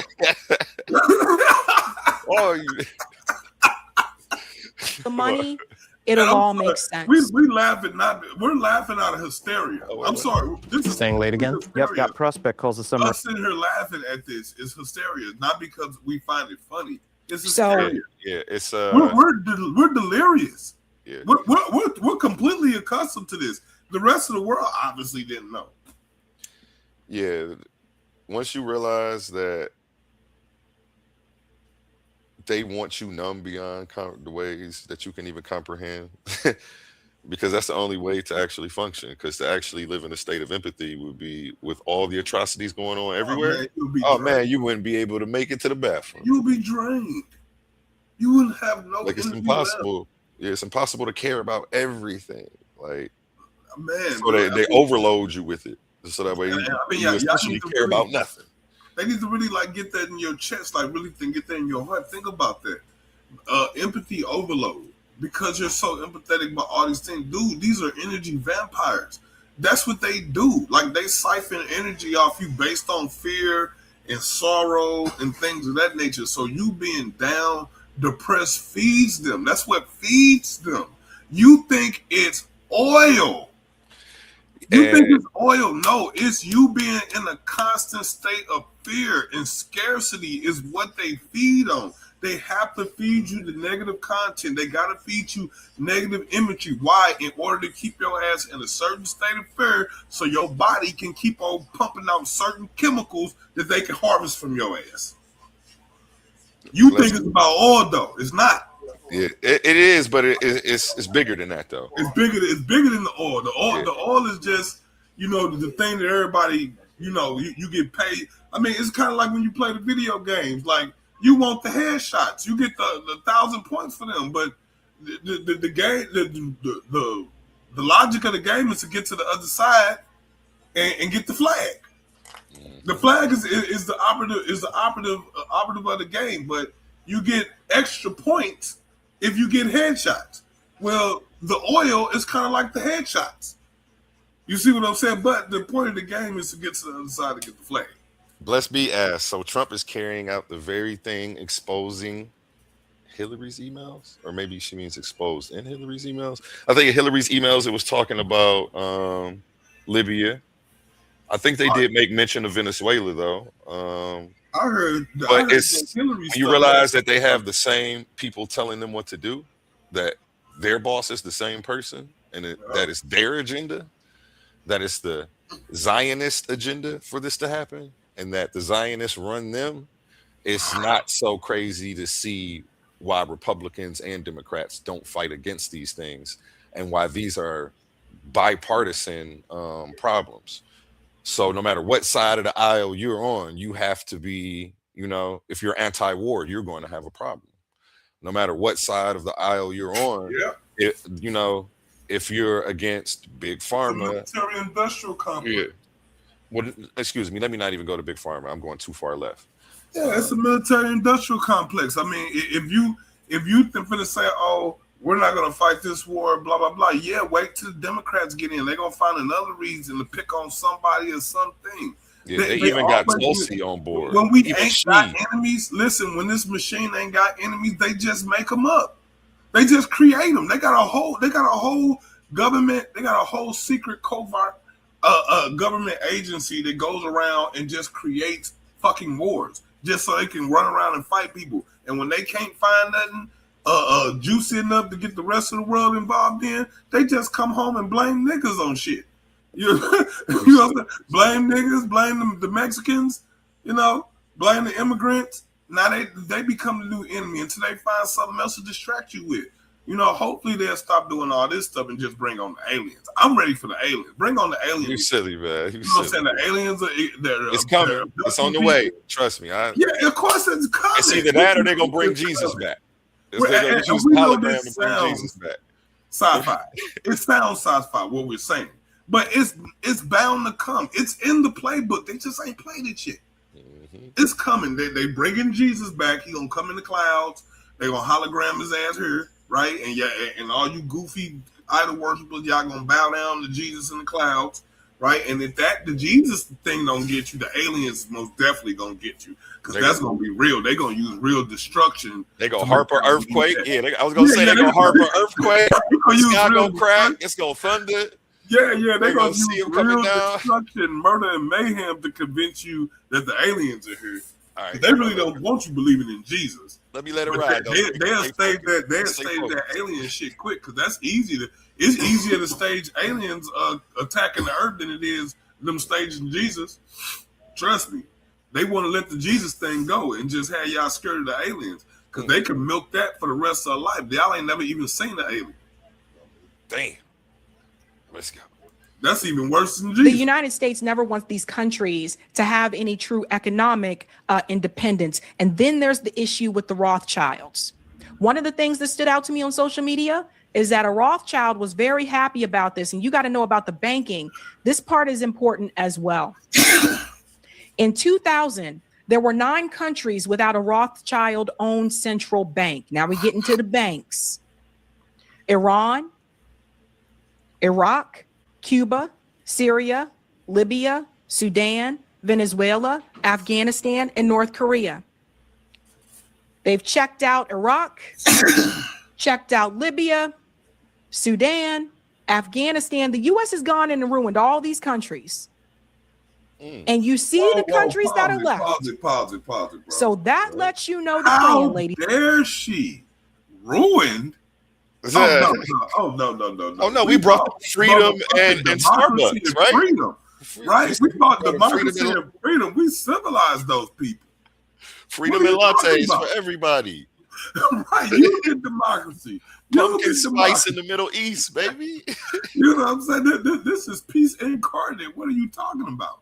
This is the rules, baby. You know, we don't use that type of terminology around here. You know, this is political correctness. Roll that bean footage, brother. Let's go. Ladies and gentlemen, I keep telling you, this is not in with Venezuela. So you see who they coming for next. I forget.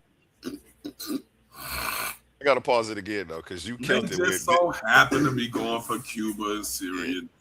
Yeah. When you said gentrification on a national level. Oh yeah. Like on the international level. Oh yeah. I'm like, dang, I didn't even think of it like that. Like, cause they definitely about to do Palestine and the coast of Africa. You know, did you see the designs? Same thing they did to niggas. Why do you look? If the shit worked on niggas, what make you think it won't work on the rest of y'all? And the niggas is the best of y'all. Damn, where my sound effects at? My bad. I used to DJing on the Poli-Tricks episodes, but that need a bomb right there. I'm just saying, bro. Think about it. We the best the world has to offer. And look what they doing to us. So what make you think they not gonna do it to y'all? Y'all not nearly as beautiful as us. Y'all not nearly as fly as us, right? Y'all not nearly as successful as. Look at us. We blinged out, even though we broke as hell. Y'all broke as hell and look broke as hell. Come on, let me roll that beef. I'm just saying. And if they do it to us, and we right here with them, we done fought in every war with them. We done helped them in every bend. We used to feed their babies with our own breast milk. If they'll do it to us, what make you think they won't do it to you? Oh, that baby. Who said it, but there was a quote that said, all wars are bankers' wars. I mean, it's all about money. If there was no profit, it was a lot easier to stop wars. But there's money to be had, right? So do you see this? The banks. That was in 2000.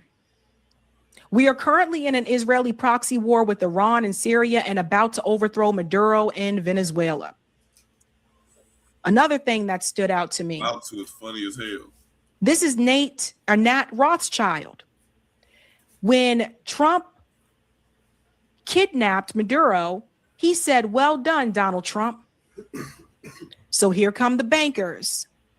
This is what I keep telling people. All of this is connected. And check this out with Venezuela.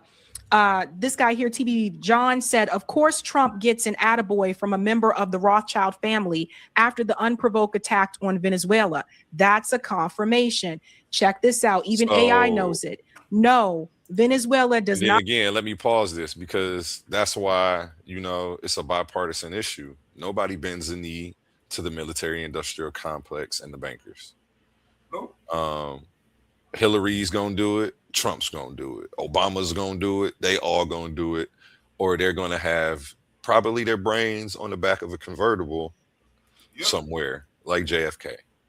Yep. Rest in peace. Or worse, put it in the bottom of the earth like Dr. York.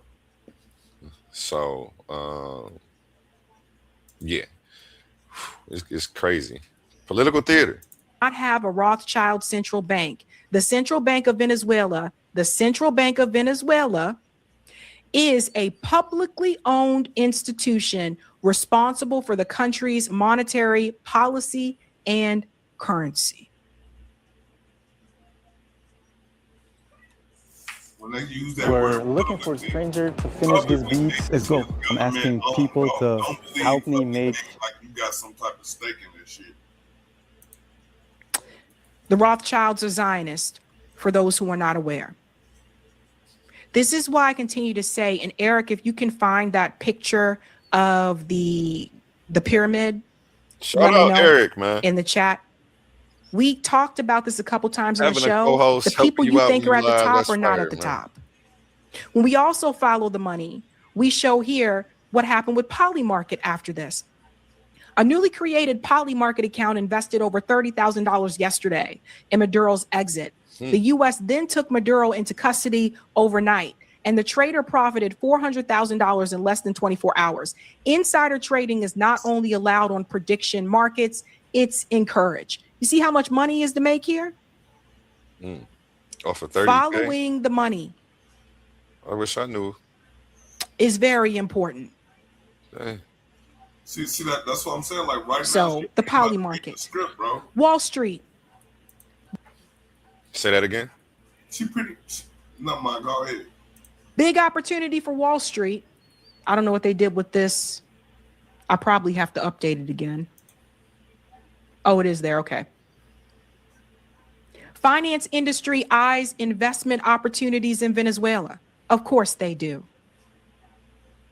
Some Wall Street people are already considering possible investment opportunities in Venezuela following the capture of Nicolas Maduro, according to Charles Myers, the chairman of the consulting firm Signum Global Advisors and a former head of investment advisory firm Evercore.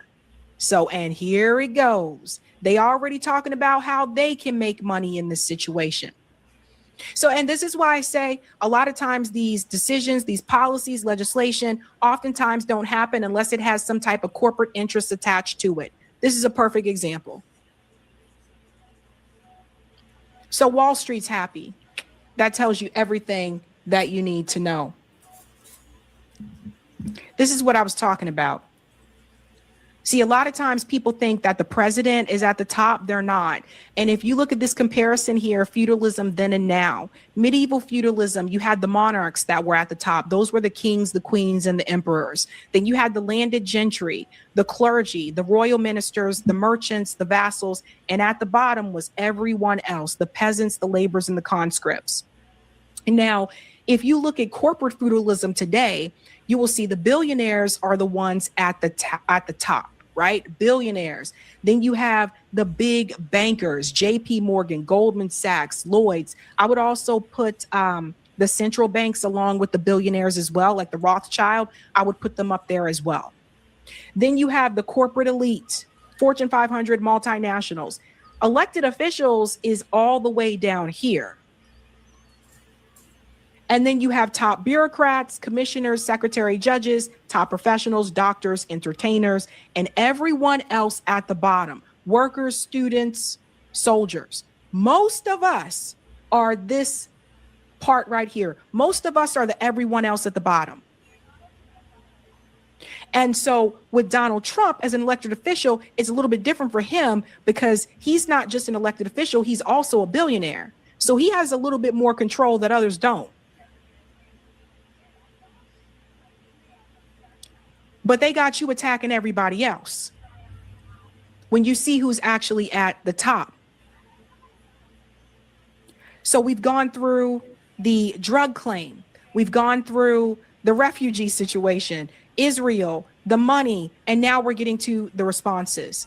Cringe statements here from CNN host Erin Barnett. Look how she's smiling about this. Venezuela has a population of 30 million people, and now that is owned by the United States. Just to think about it from such a simple black and white set of numbers like that. Venezuela has a population of 30 million people, and now that is owned by the United States. Just to think about it from such a simple black and white set of numbers like that. She seems a little too smiley there, saying that the U.S. owns it, because Donald Trump went on to say, we own Venezuela now. We're controlling Venezuela. Sounds like colonialism to me. So yes, what Donald Trump did, I said Dr. Trump, what Donald Trump did was illegal. What Donald Trump did is wrong. But nobody trying to stop him neither. And that's what really pisses a lot of people off.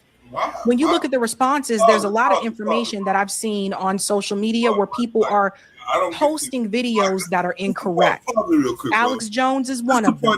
Daniel McAdams said, ask yourself why everybody keeps saying it's wrong, it's wrong, it's wrong. Dude, Israel been killing the Palestinians for decades. Y'all ain't did shit. Y'all ain't did nothing. No, let's not try to make that make what Donald Trump's doing is right. But I think you're right to call out the selective outrage. Yeah. I think that you're right to say, like, hey, when the Democrats is doing this, you niggas is quiet as hell. So shut the fuck up now. Yeah. Like that's rational. But what the hell? And that's only rational to an extent. It is. You know what I'm saying? It's rational enough not to take them serious or to understand that, hey, if we do engage in this battle and fight it, we know you're not going to be here on the next one like you wasn't here for the last ones. You're just doing this because you got a hard on for the orange man. Right. Like, you don't really care about these people because this has been going on. This didn't just start here, and you didn't care when it was, No. But, yeah, the selective outrage be crazy for me. That's why I had to leave both parties alone. They both doing the same. It was happening to those monks over there in Tibet. It was happening to the Papua Guinea people. This shit been happening. And shout out Sabby. She's an independent. That's why she can call it straight down the middle and hit both sides. You know what I'm saying? Like, they did the same thing with the Tasmanian people. They did the same thing with all of them people.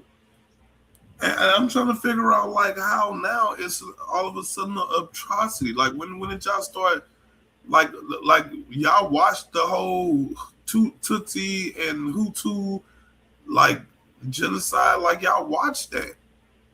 And I mean, y'all didn't put no sanctions down.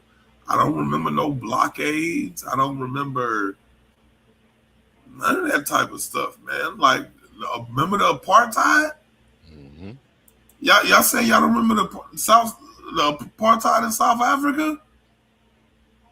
When did y'all start caring about people coming in strong-arming countries? When the orange man did it. Let's go. Alex Jones is pushing disinformation in support of the neocons and the deep state. Wasn't his whole stick about opposing the deep state? So here's Alex Jones sharing this video. Millions of Venezuelans flooding the streets in Caracas and other major cities in celebration. So here's the problem, folks. That's false. Community Notes even checked it. This video shows anti-Maduro protests in Caracas in July 29th, 2024, following the disputed presidential election, not celebrations of his recent capture by U.S. forces.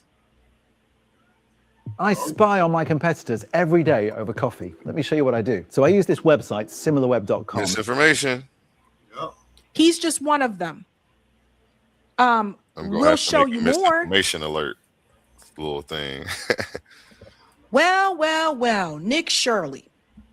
Nick Shirley, the guy who just reported on the whole Somalian daycare thing. I mean, I don't know what to tell you guys, but look at this. Wait a minute. MSM Media lied to us again. The people of Venezuela actually didn't like being ruled by narco terrorists.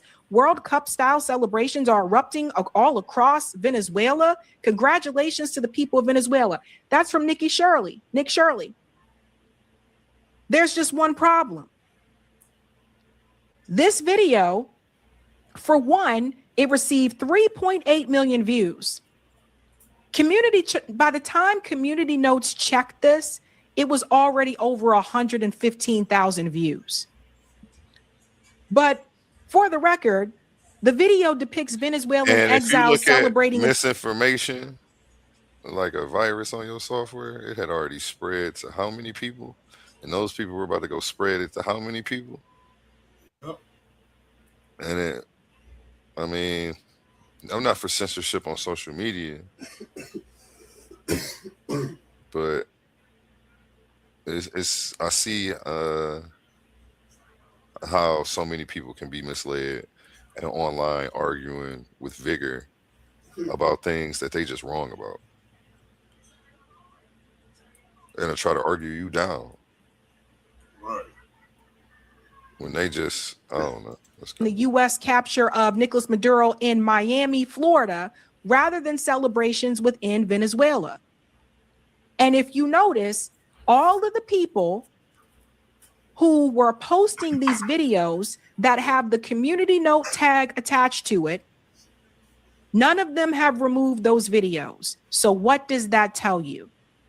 We talked about manufacturing consent, and we're seeing a different type of manufacturer consent this time, not necessarily just from corporate media, but also from those who claim to be independent grassroots journalists. So now you have that happening in the so-called independent space.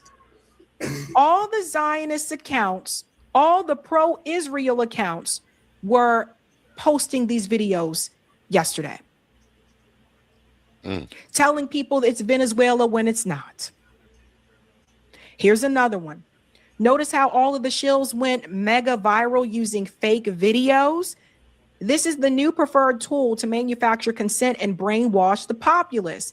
How much more evidence do you need to realize you're being bombarded with a coordinated propaganda campaign? This is what I've been trying to tell people, right? So Wall Street Apes, this is another account that is known for posting fake videos, but they are elevated by Elon Musk on Twitter. So he said the Venezuelans are crying on their knees, thanking Trump and America for freeing them from Nicolas Maduro. So that video isn't even real. This is how far they're going. AI Community generated. Notes tells everybody. So yeah, they're using AI generated videos to spread misinformation. You know, and it's not being taken down. But if I tell you sunlight is good for you, without telling you I'm not a doctor, you know what I'm saying? I'm liable to get a strike.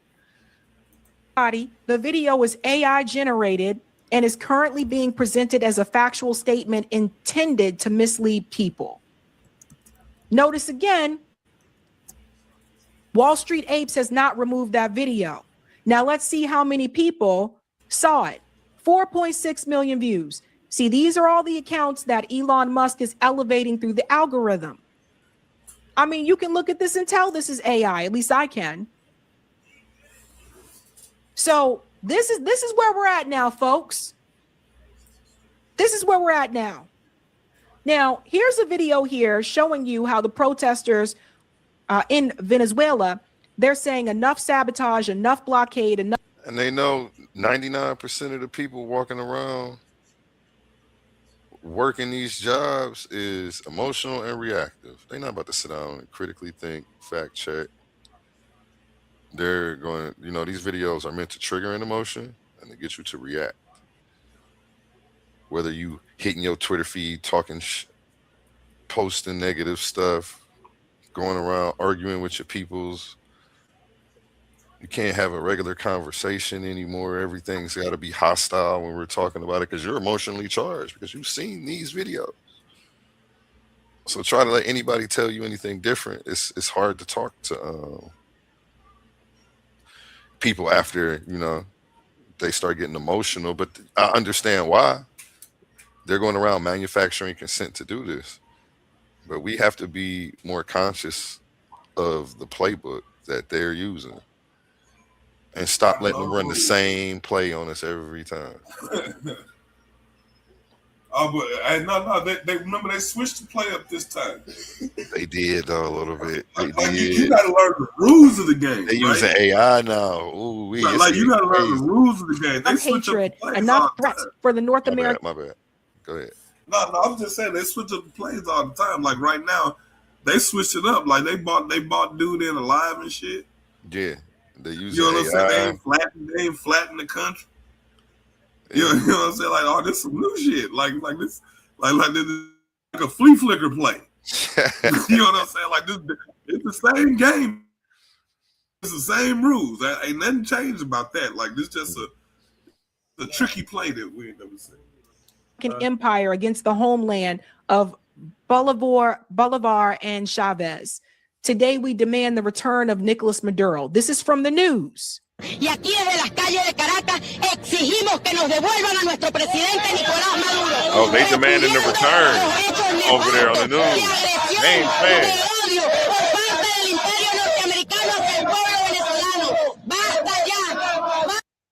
So you guys get the point. I want to play the whole thing because it's kind of loud. But This is what, now those accounts that I just showed you, of course, they're not going to show you that. They're not going to show you those videos. This is from the news. So I warned you guys about Nick Shirley days ago. All these people, they're all in cahoots together, and they're pushing out anything that is going to protect Donald Trump and support Israel. And Elon Musk is allowing it to happen. He got bought off as well. Some of the responses from the Democrats, and people are asking, why aren't the Democrat politicians standing up? Why aren't they saying anything? I mean, I think you guys know my answer to that question. But even people like Bakari Sellers are calling them out. Bakari Sellers, former congressman, who is definitely pro-Democrat and supports the Democratic Party, he called out Cory Booker. No one is reading all this. Democrats failed to meet moments. That was Cory Booker responding about Trump's unlawful actions in Venezuela. And Cory Booker wrote this long ass statement. So nobody's reading all this. Oh, what did I say? Oh, yeah. I said, you can stop acting now. You know damn well this is that Israel is part of this. You kiss Israel's ass. Yeah. Ain't nobody feeling you, Cory. Not today. Now, Senator Chris Van Hollen. Are you a course creator, coach, or consultant? Do not make a course or ebook before you see this. Find out if your idea was one of the first people I saw that did speak out. Trump and his cronies can try to dress this up, but it is an illegal act of war to replace Maduro and grab Venezuela's oil for his billionaire buddies. So Chris Van Hollen, Ro Khanna, and Elizabeth Warren spoke out pretty quickly against what was happening. Chuck Schumer is just dancing around. I think I have that one. Let's show you here. It'll come up in just a second, I think. Marjorie Taylor Greene said, we're running Venezuela now, and she has the face palm, America first. She's speaking out against it. Thomas Massey says the 25-page indictment, but no mention of fentanyl or stolen oil. Search it for yourself. Calling out Pam Bondi. Let me pause that again. For the people who saying that this is about the drugs, that he's doing importing fentanyl into America, that's not even in his damn indictment. It was never about that. They were manufacturing consent, trying to get you emotionally charged, so that way when you see this happen, it's A-okay with you, even though it's an international war crime. Let's keep it moving. Abby Martin, really good one here. There's a special place in hell for everyone who laundered this blood-soaked mob boss as anti-war. You know who you are. That's something else. So save that for just a second. All the people who said you'd be better off voting for Trump because he would be anti-war and he would stop the wars and all this stuff. You guys got some apologizing to do. And they know who they are. Because it's not like you didn't have Trump before. Man. Trump has already been president. So he kind of showed you, yeah, he was bombing Syria back then. He established the Muslim ban back then. People said, but he didn't start any new wars. Like, that motherfucker didn't stop any either. Use your brain. So Chuck Schumer, Hakeem Jeffries, they're getting grilled as well online. People are telling them to resign because they're like, well, Maduro's a brutal dictator and da-da-da-da-da, and he stole an election. And like I told you, if that's the case, and Maria and her candidate Edmundo Gonzalez were the rightful winners, why is Donald Trump telling you that she's not popular in the region? That election wasn't long ago. Sounds like they just come up with things, right? Also, something else you need to think about. The US government really has no right to tell any other country about their elections when you guys don't even have true, real democracy here. Yeah, I was just going to say that. We can't even get our own shit together, but we're going around overthrowing countries talking about their elections are rigged. Isn't that the accusation? Hasn't that been the accusation for like over the last 16 years about our own? Literally. I digress, though. Let Sabby finish cooking. We're almost finished here. Only a few more minutes on this. You guys sit up there and you remove third-party candidates and independent candidates off the ballot, when you suppress candidates that are not Democrat or Republican, when you don't have a primary, wink, wink, when you select candidates. Wait, let me go back. So how are you? Oh yeah, I apologize. We're the rightful winners. Why is Donald Trump telling you that she's not popular in the region?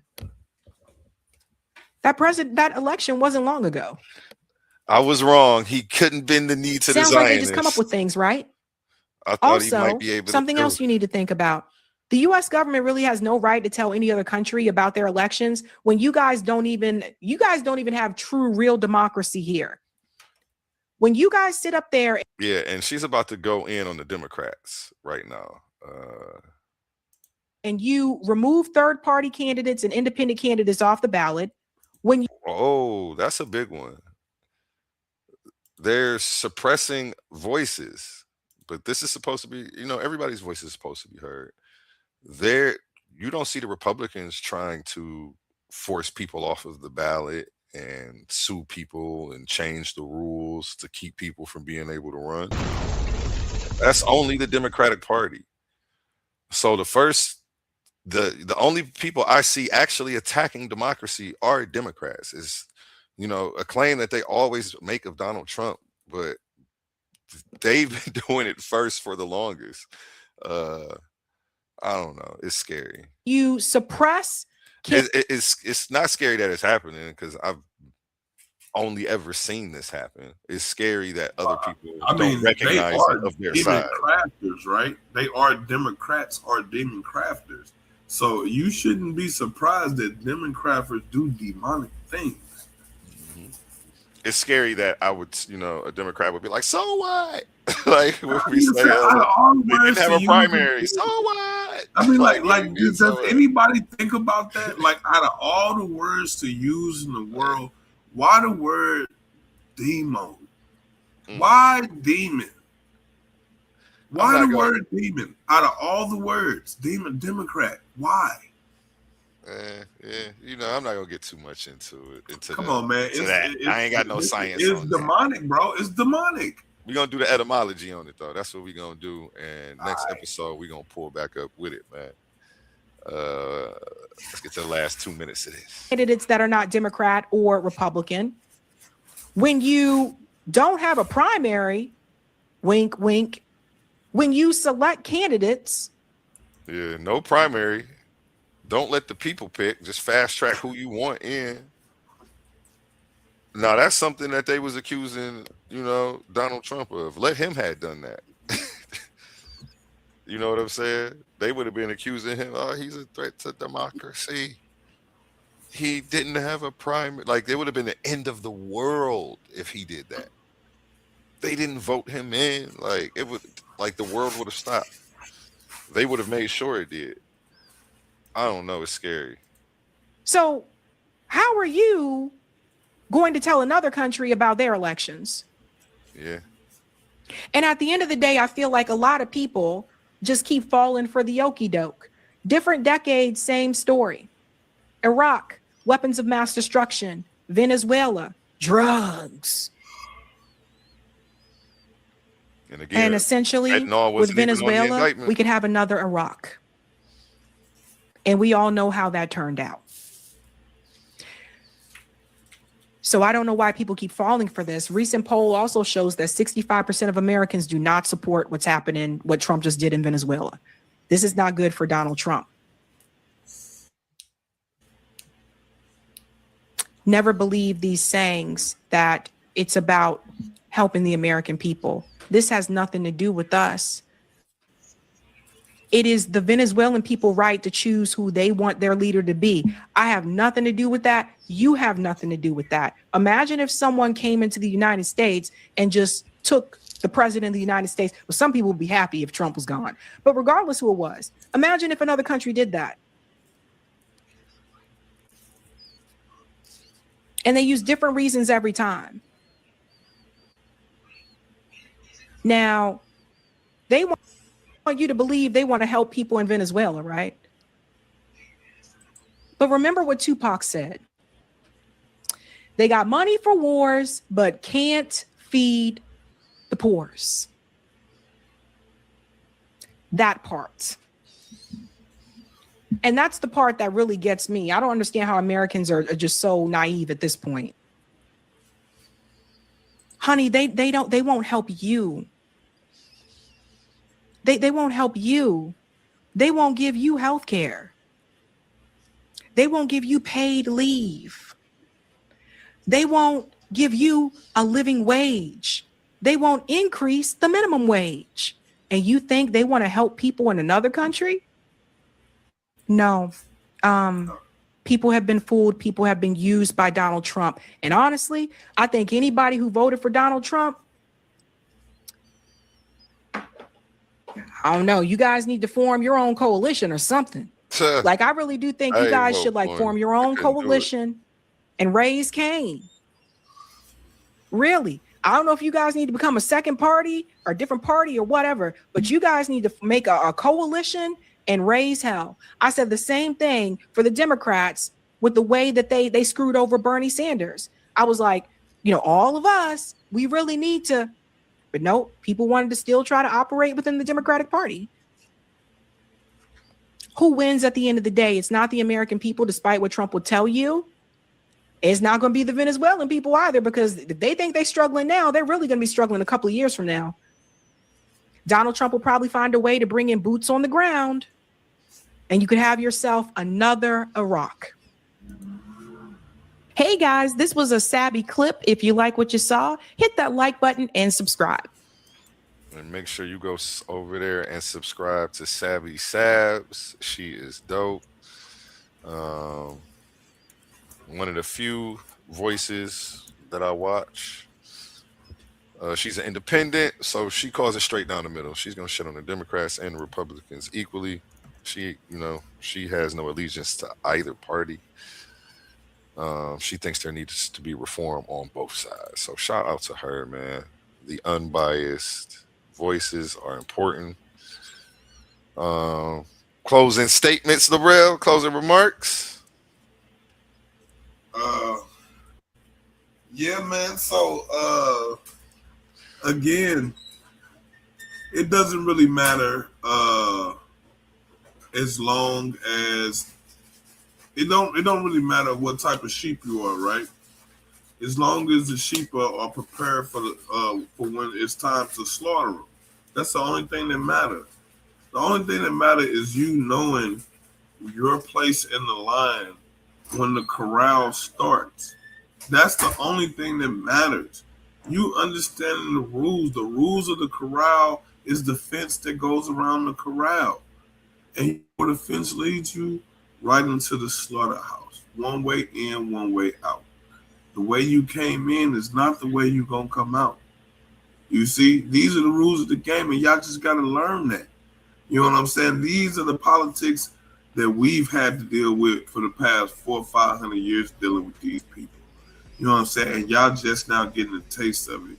And it seems like y'all don't like it. That also sounds familiar to us. Go figure.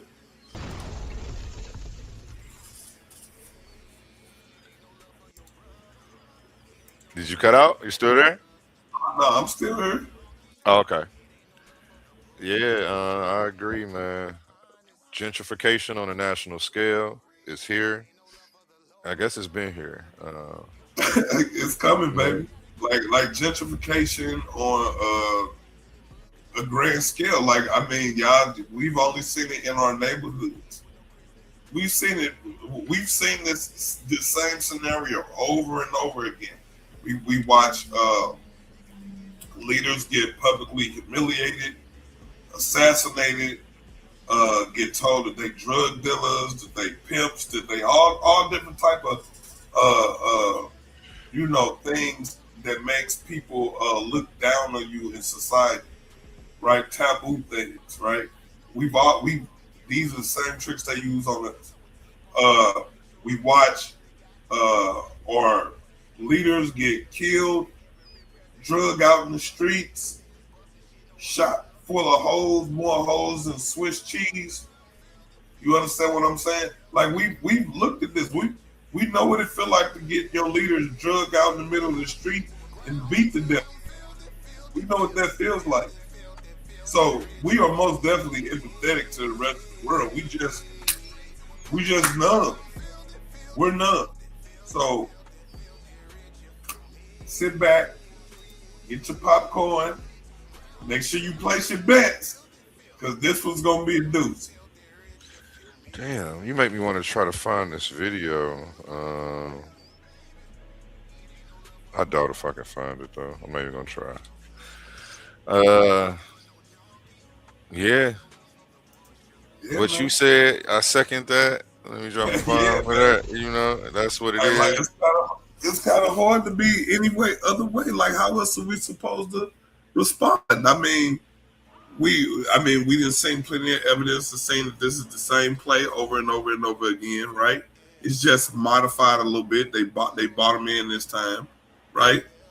Oh, it's cool. Like, I can't find the video. Not to mention it to even like to keep on going on, right?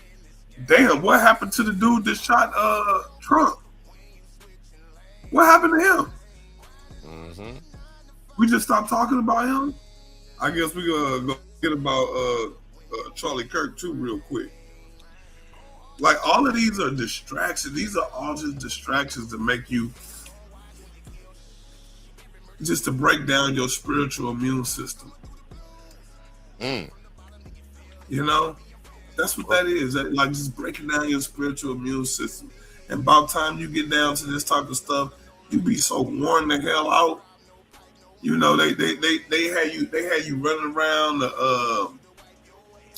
all the celebrity bullshit that be going on, the Jay-Z, the Epstein files, the this, that, and the other, right? That's all the petty, that's all the real, I ain't gonna say petty stuff, but you know, when you get to talking genocide and, you know, and stuff like that, you know, like that's, I think that weighs a little bit more than, you know, people you've been used as, you know, getting sold as sex toys. But yeah, I mean, not saying that one is better or greater than the next, but I mean, like, damn, right?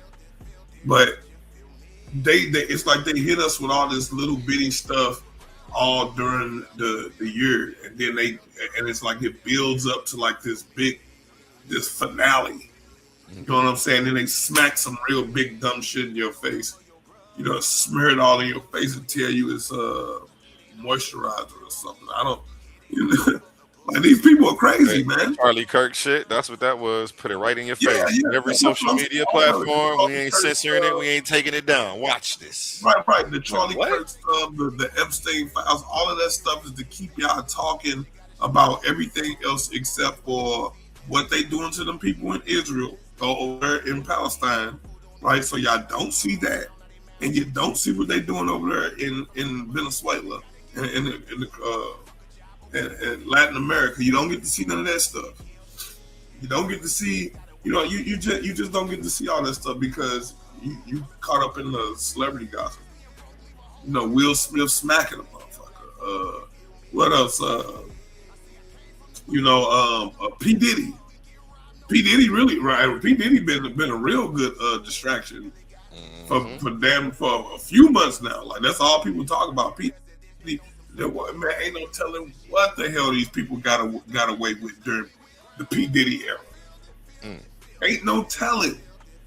I mean, imagine how much crap they got away during the Epstein files while y'all was all distracted, talking about Epstein. Imagine what else they pulled off. Just saying. Keep your eyes open. Believe in half in what you hear and half in what you see. Remember, war is politics with guns. Politics is war without guns. Okay, now you got me looking for this video.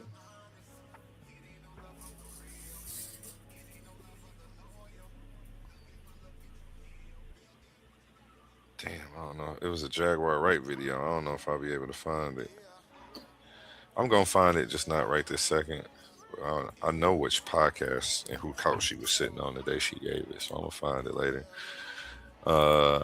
And actually, you know what? I put two names in this title, Sabby Sabs and Jimmy Dore. So I do want to pull up a Jimmy Dore video before we get out of here. Let me go ahead and grab something from him real quick. Jimmy Dore is buddy we was watching last on episode 1 with Wall Street Willie. The little comedian dude who had the little jokes. Oh yeah. Yeah, he kind of funny. He's an independent as well. They used to call themselves progressives, but they co-opted that term and made it mean something else. So they kind of left it alone. Like, damn. Hold on, my keyboard acting funny. I dropped it this morning. Now I gotta like position my battery in there. Kind of weird. Gotta go order me another one. Okay, here we go. And we're about to play. Let me turn this music off. Actually, before we do this, let's go to a word from our sponsors, and then we're going to come back with some Jimmy Dore for you. Ooh. Let's pause the noise for a second, because if you're still here right now, you're already different. Not everyone gets this. Not everyone understands real debate, real scholarship, real intellectual smoke. But you do. This is Coliseum of Arguments. This is Titans Debate League. And what happens here doesn't survive on algorithms. It survives on the people who believe in it. When you support through Cash App, you're not just donating. You're fueling the arena. You're the reason we can bring in high-level guests. You're the reason we keep unbiased judges. You're the reason these debates stay sharp, fair, and uncompromised. This platform is built by thinkers, sustained by supporters, protected by the ones who know value when they see it. If this show has ever sharpened your mind, has ever entertained you, or has ever challenged what you thought you knew, then Cash App is how you say, keep this going. Not everyone contributes, but the ones who do, they're part of what makes this real. Coliseum of Arguments, Titans Debate League, powered by the people who get it. My heart is bleeding in a pool of blood, I'm drowning. Yeah, my heart is bleeding in a pool of blood, I'm drowning. I look in the mirror now. Okay, and we're back, and let me share my screen. I have the video pulling up a video file. I actually just want to share the window. This video is titled Donald Trump Announces Bomb Attacks on Venezuelan Land.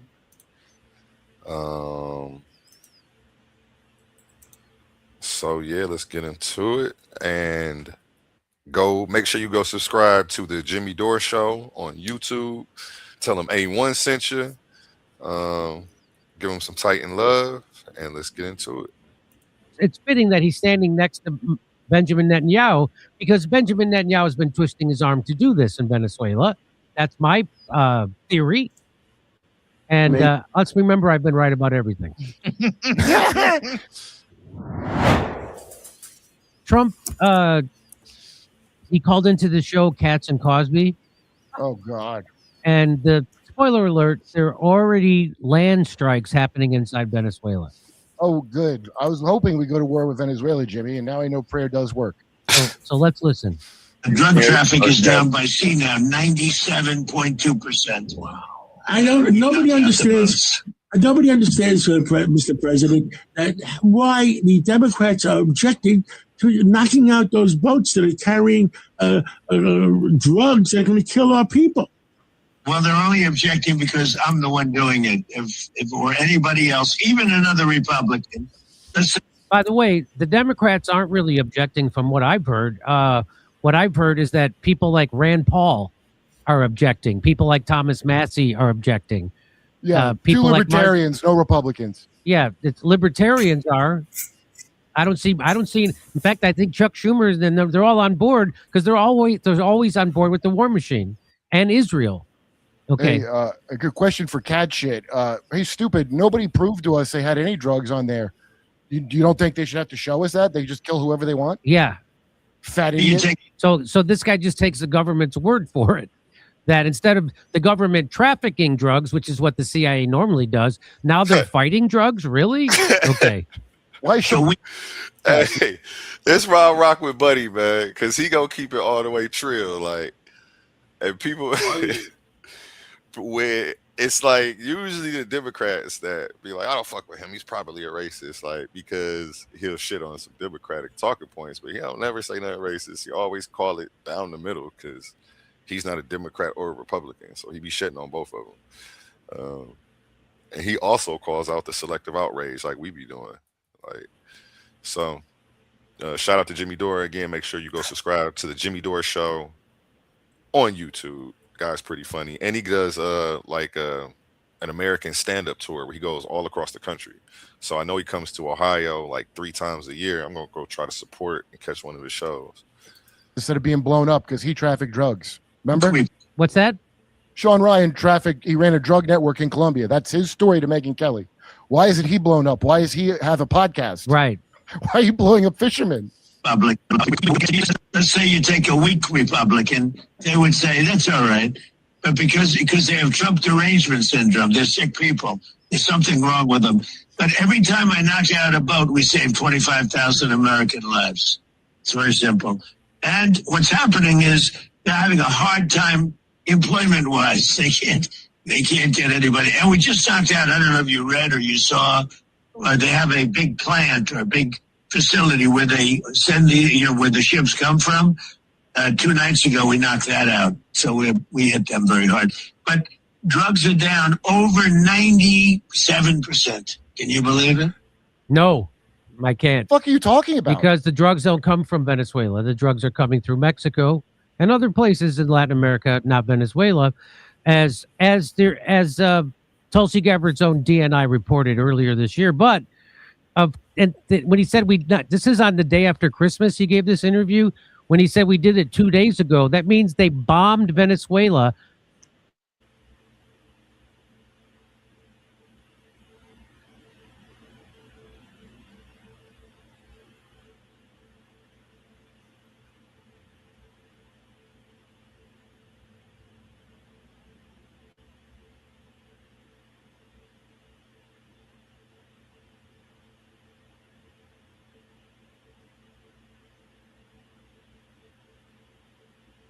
A Christian Catholic country on Christmas Eve. Of course. Of course. Here comes Santa with a special gift. He doesn't care if you've been good or bad. You're guilty of living on top of oil and saying bad things about Israel. Because dress like Santa when you blow up the children. Yeah, dress like Santa. So, with Netanyahu, I'm glad that a good man is standing next to a better man to tell me this great news. Here is Trump standing next to Benjamin Netanyahu, and he's announcing that U.S. has started striking Venezuela. Let's listen. Major explosion in the dock area where they load the boats up with drugs. They load the boats up with drugs. So we hit all the boats, and now we hit the area. It's the implementation area. That's where they implement, and that is no longer around. It's like you can almost see Benjamin Netanyahu's hand up his ass, working it like a giant life-size ventriloquist dummy. Trump is truly the Jeff Dunham. Netanyahu is truly the Jeff Dunham of politics. He is. Why would Bilbo, not a Jew, who even be there for this? What does this have to do with him? So he's back in town trying to get more money. Anyway, Owen Schroyer says, imagine standing next to the most wanted war criminal on the planet, announcing new strikes for oil companies and calling yourself the peace president. That's a level of delusion once only thought possible by Democrats. Excuse me, sir. How old were you when you made your first million? What is this for? We're trying to get advice for the younger. Well, if you're a certain age, I guess, but this has been a pendulum swing that's been going on ever since they first conceived of MK Ultra and continue to do it, and that's why this shit happens. So let me just show you what Marjorie Taylor Greene had tweeted out before. She says, here are some interesting, she on December 22nd, she said, here are some interesting facts about Venezuela that are easily searchable. Venezuela is predominantly Catholic country with very strong laws against abortion, with the exception being the life of the mother. Maduro has been critical of Israel, calling it a genocide in Gaza and against Zionism. Maduro's opposition, Maria Corina Machado, is a strong supporter of Israel and wants to restore strong relations with Israel. She is more left-leaning on abortion and LGBTQ issues. Most Americans I talk to are not buying that this is really about drugs and sanctioned oil tankers. And it's not about social issues. I just added that to highlight some differences in the two leaders. People voted in 2024 against foreign intervention and foreign regime changes, as we have seen far too many times how that's turned out. It's not good, and people are so sick of it. So I just wanted to show you that it's fitting that It's chopping up, bro. At least it is for me. Oh, I was on mute. Can you hear me now? Yeah. I was saying that's one time that the funny built butch body, whatever Jasmine Crockett called her, was actually right. And I agree with Butch Body over there. So yeah, shout out to her. Sometimes, a broken clock is right at least twice a day. he's standing next to Benjamin Netanyahu because Benjamin Netanyahu has been twisting his arm to do this in Venezuela. That's my theory. And let's remember, I've been right about everything. Oh, if you're upset about I've been watching him for like 8 to 10 years. I can actually vouch for that. He's been ahead of the curve on everything. From this guy Jimmy Dore, from that hacked servers when Trump was first running the first time. Like, man, he's like been on the point, on the money.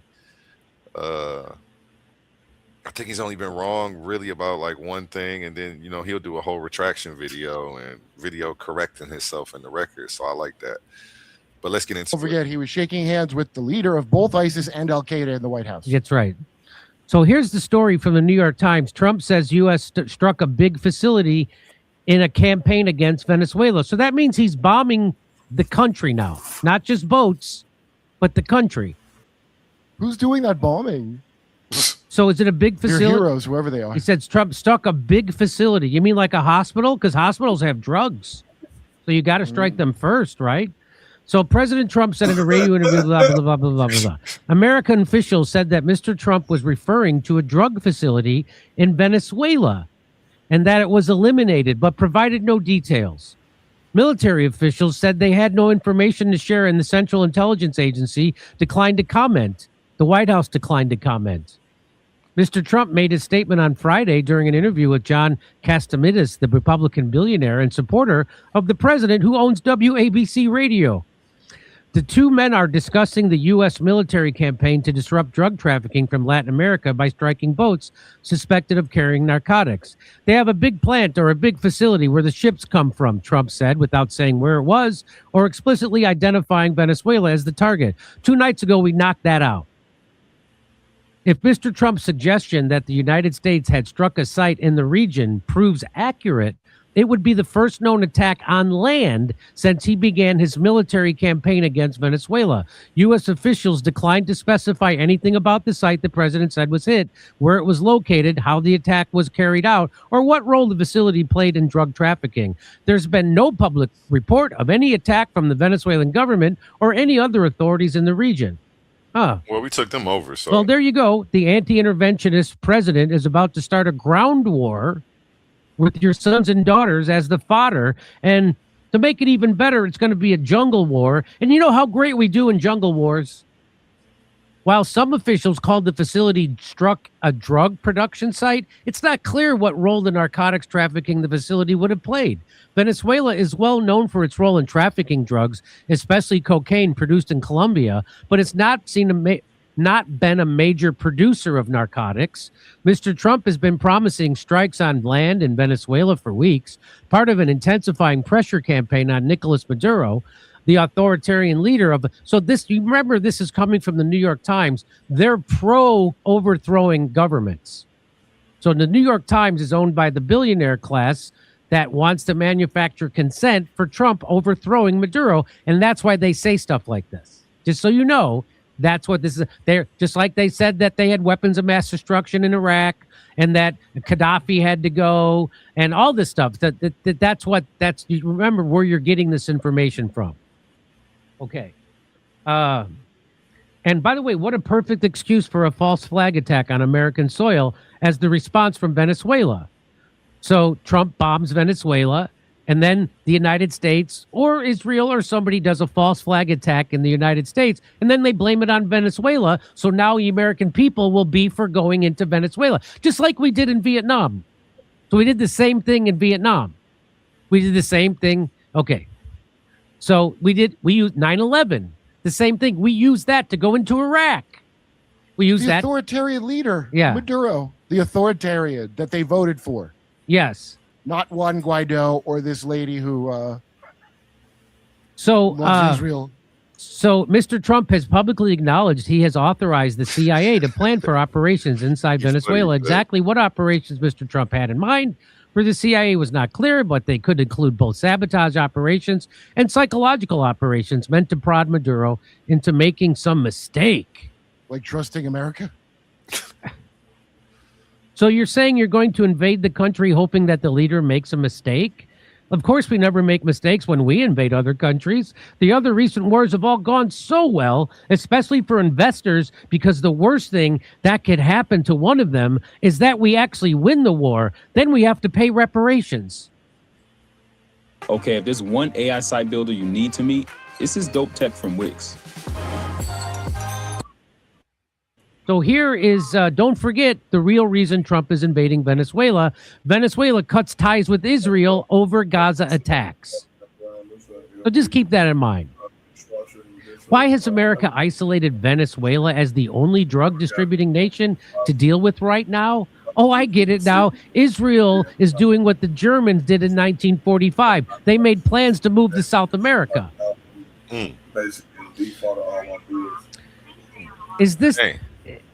Is this the United States attack on Venezuela that Trump was referring to in his interview? This is Ian Bremmer. If so, a covert operation, timing fits. So this is what they think. So they think this is what Trump was referring to. And I can show this because this isn't terrorism violence. This is the United States. This is the good old USA. So Eva Gollander says either Trump is lying about striking a factory inside Venezuela or his people dropped a missile on Christmas Eve on a private industrial food/chemical and raw materials factory unrelated to the Venezuelan government or drug trafficking. They made chicken feed. That place made chicken feed. That's what. This reminds me of the Iraq bombing to distract from the blowjob that Israel sent to Clinton. Remember, he bombed Iraq again, and he bombed like a baby fruit formula factory. Yeah, that's right. Yeah. Why does this keep happening with Israel? And you got to blow up, starve some kids in some way. So she goes on to say, I'll read this for you. Either Trump is lying. So when she says this, either Trump is lying about striking the factory inside Venezuela, or his people dropped a missile on Christmas Eve on a private industrial food, chemical, raw material factory. Primasol, unrelated to the Venezuelan government or drug trafficking. They make chicken feed. I mean, I guess all is fair in love and war, like they say, but dropping bombs on Christmas Eve, like, I guess that's the Christian thing to do. I don't know. Let's get it, man. Here's the thing. That's from Primasol. And that's what they put out. And Ian Bremmer underneath says, is this the United States attack on Venezuela that Trump was referring to in his interview? So, why Ian Bremmer suddenly doesn't like a bombing of another country? What a surprise. So let me do, so our sponsor, Kelshi, do you think Nicolas Maduro is going to go out? Well, let's go to the sun. There it is. So do you think Nicolas Maduro is going to be out before April of 26? 35%. Say yes. And before May, 45%. And before June, 48%. So it shows you how much you can play. So if yes, 35 cents, yes, 45 cents, yes, 48 cents. And then you could go no, 66 cents. Okay. So that's what Kelshi says. That's what Kelshi says. Anyway, I think they're going to get Maduro out, but I think it might involve a ground war. Oh my God. And that's not good for the United States. because it will quickly turn into, if we have to go in on the ground, it will quickly turn into Vietnam. The Venezuelan people don't want the United States to come in and take over their country. They don't want them getting rid of their democratically elected leader. That's for sure. Okay. They don't want democracy? Well, I don't know why they don't want democracy. Anyway, if you like to hear my jokes about Venezuela, come see me January 11th in Waikiki or February 20th in Lansing, Michigan, February 21st in Milwaukee. Go to jimmydore.com for a link for tickets. Come see me on tour January 11th in Waikiki, February 20th in Lansing, Michigan, February 21st in Milwaukee. Go to jimmydore.com for a link for tickets. Yeah, dude's pretty funny. He does a stand-up tour. Shout out Shay Bay. She says tighten up in the chat. Peace, peace. And there you have it, man. You know, Trump bending the knee to the Zionist playbook. So yeah, bipartisan issue. He's the guy leading the charge right now. He's only got a few more years left, and yeah, man, you only got 3 more years left, man. Yeah, it's almost over with now. Calm down. Some other jerk gonna get in there. They do the same thing. Yeah, probably just as worse. Don't worry about it, man. Like it's maybe a place. Maybe that guy doing the same thing will be somebody they like, so they'll be happy. yeah.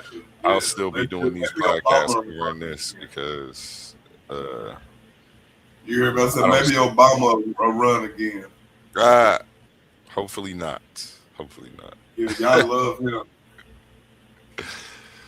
Oh man, I was mad that they put a blackface on white supremacy, and so many people ate it up. But yeah, they put a blackface on the war machine, and nobody complained. Well, people who knew what was up did. A lot of people got rocked right to sleep. So yeah, that was sad and disappointing. But you know, we've all been wrong about something. So with that being said, I go to a word from our sponsors. Then we're going to end with the song by Connie's Son, and we'll be out of here.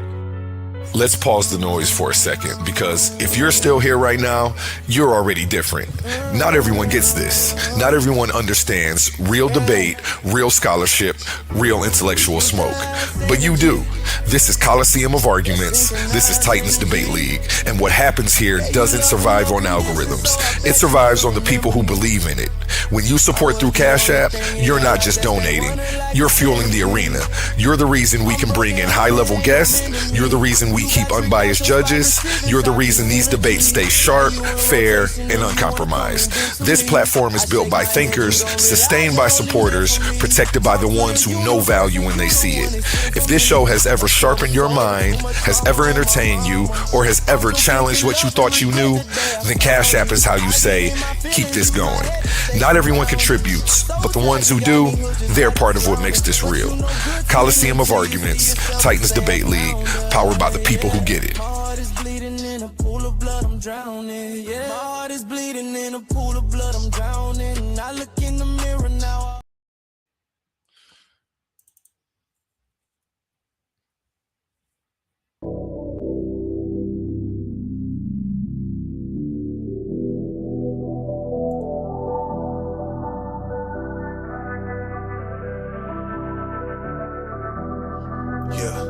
We was together, down for whatever. How the hell did we just fall apart? You was my brother, know that I love you. I would've gave you my own heart, and I would've never owned any level. Think about letting that thing spark, knowing that we got the same heart. It's crazy we ain't got the same heart, and they the one taking the aim for it, and I'm the one taking the blame for it. They ain't got no shame in the game for it, till I come back around with that pain for it. You gon' pay for the time you was hating, you gon' pay for the time you was dirty macking, you gon' pay for the time that you hit on women, you pay for the time that you flipped on family. Karma gon' come your way, young nigga. It can be any day, young nigga. The way that you played your hand, I forgive you, but back in that sandbox, can't forget you. Killing my mentor, tell your little brother the issue. How did we go to them pistols? Know I'm official, know that I try to uplift you. Kinda knowing that I miss her. We was together, down for whatever. How the hell did we just fall apart? You was my brother, know that I love you. I would've gave you my own heart, and I would've never owned any level. Think about letting that thing spark, knowing that we got the same heart. It's crazy we ain't got the same heart. And I'm the one taking the blame for it, and they the one taking the aim for it. Ain't got no shame in the game for it, till I come back around with that pain for it. You gon' pay for the time you was hate. You gon' pay for the time you was dirty macking. You gon' pay for the time that you hit on women. You pay for the time that you flipped on family. One more hater really ain't gon' matter. More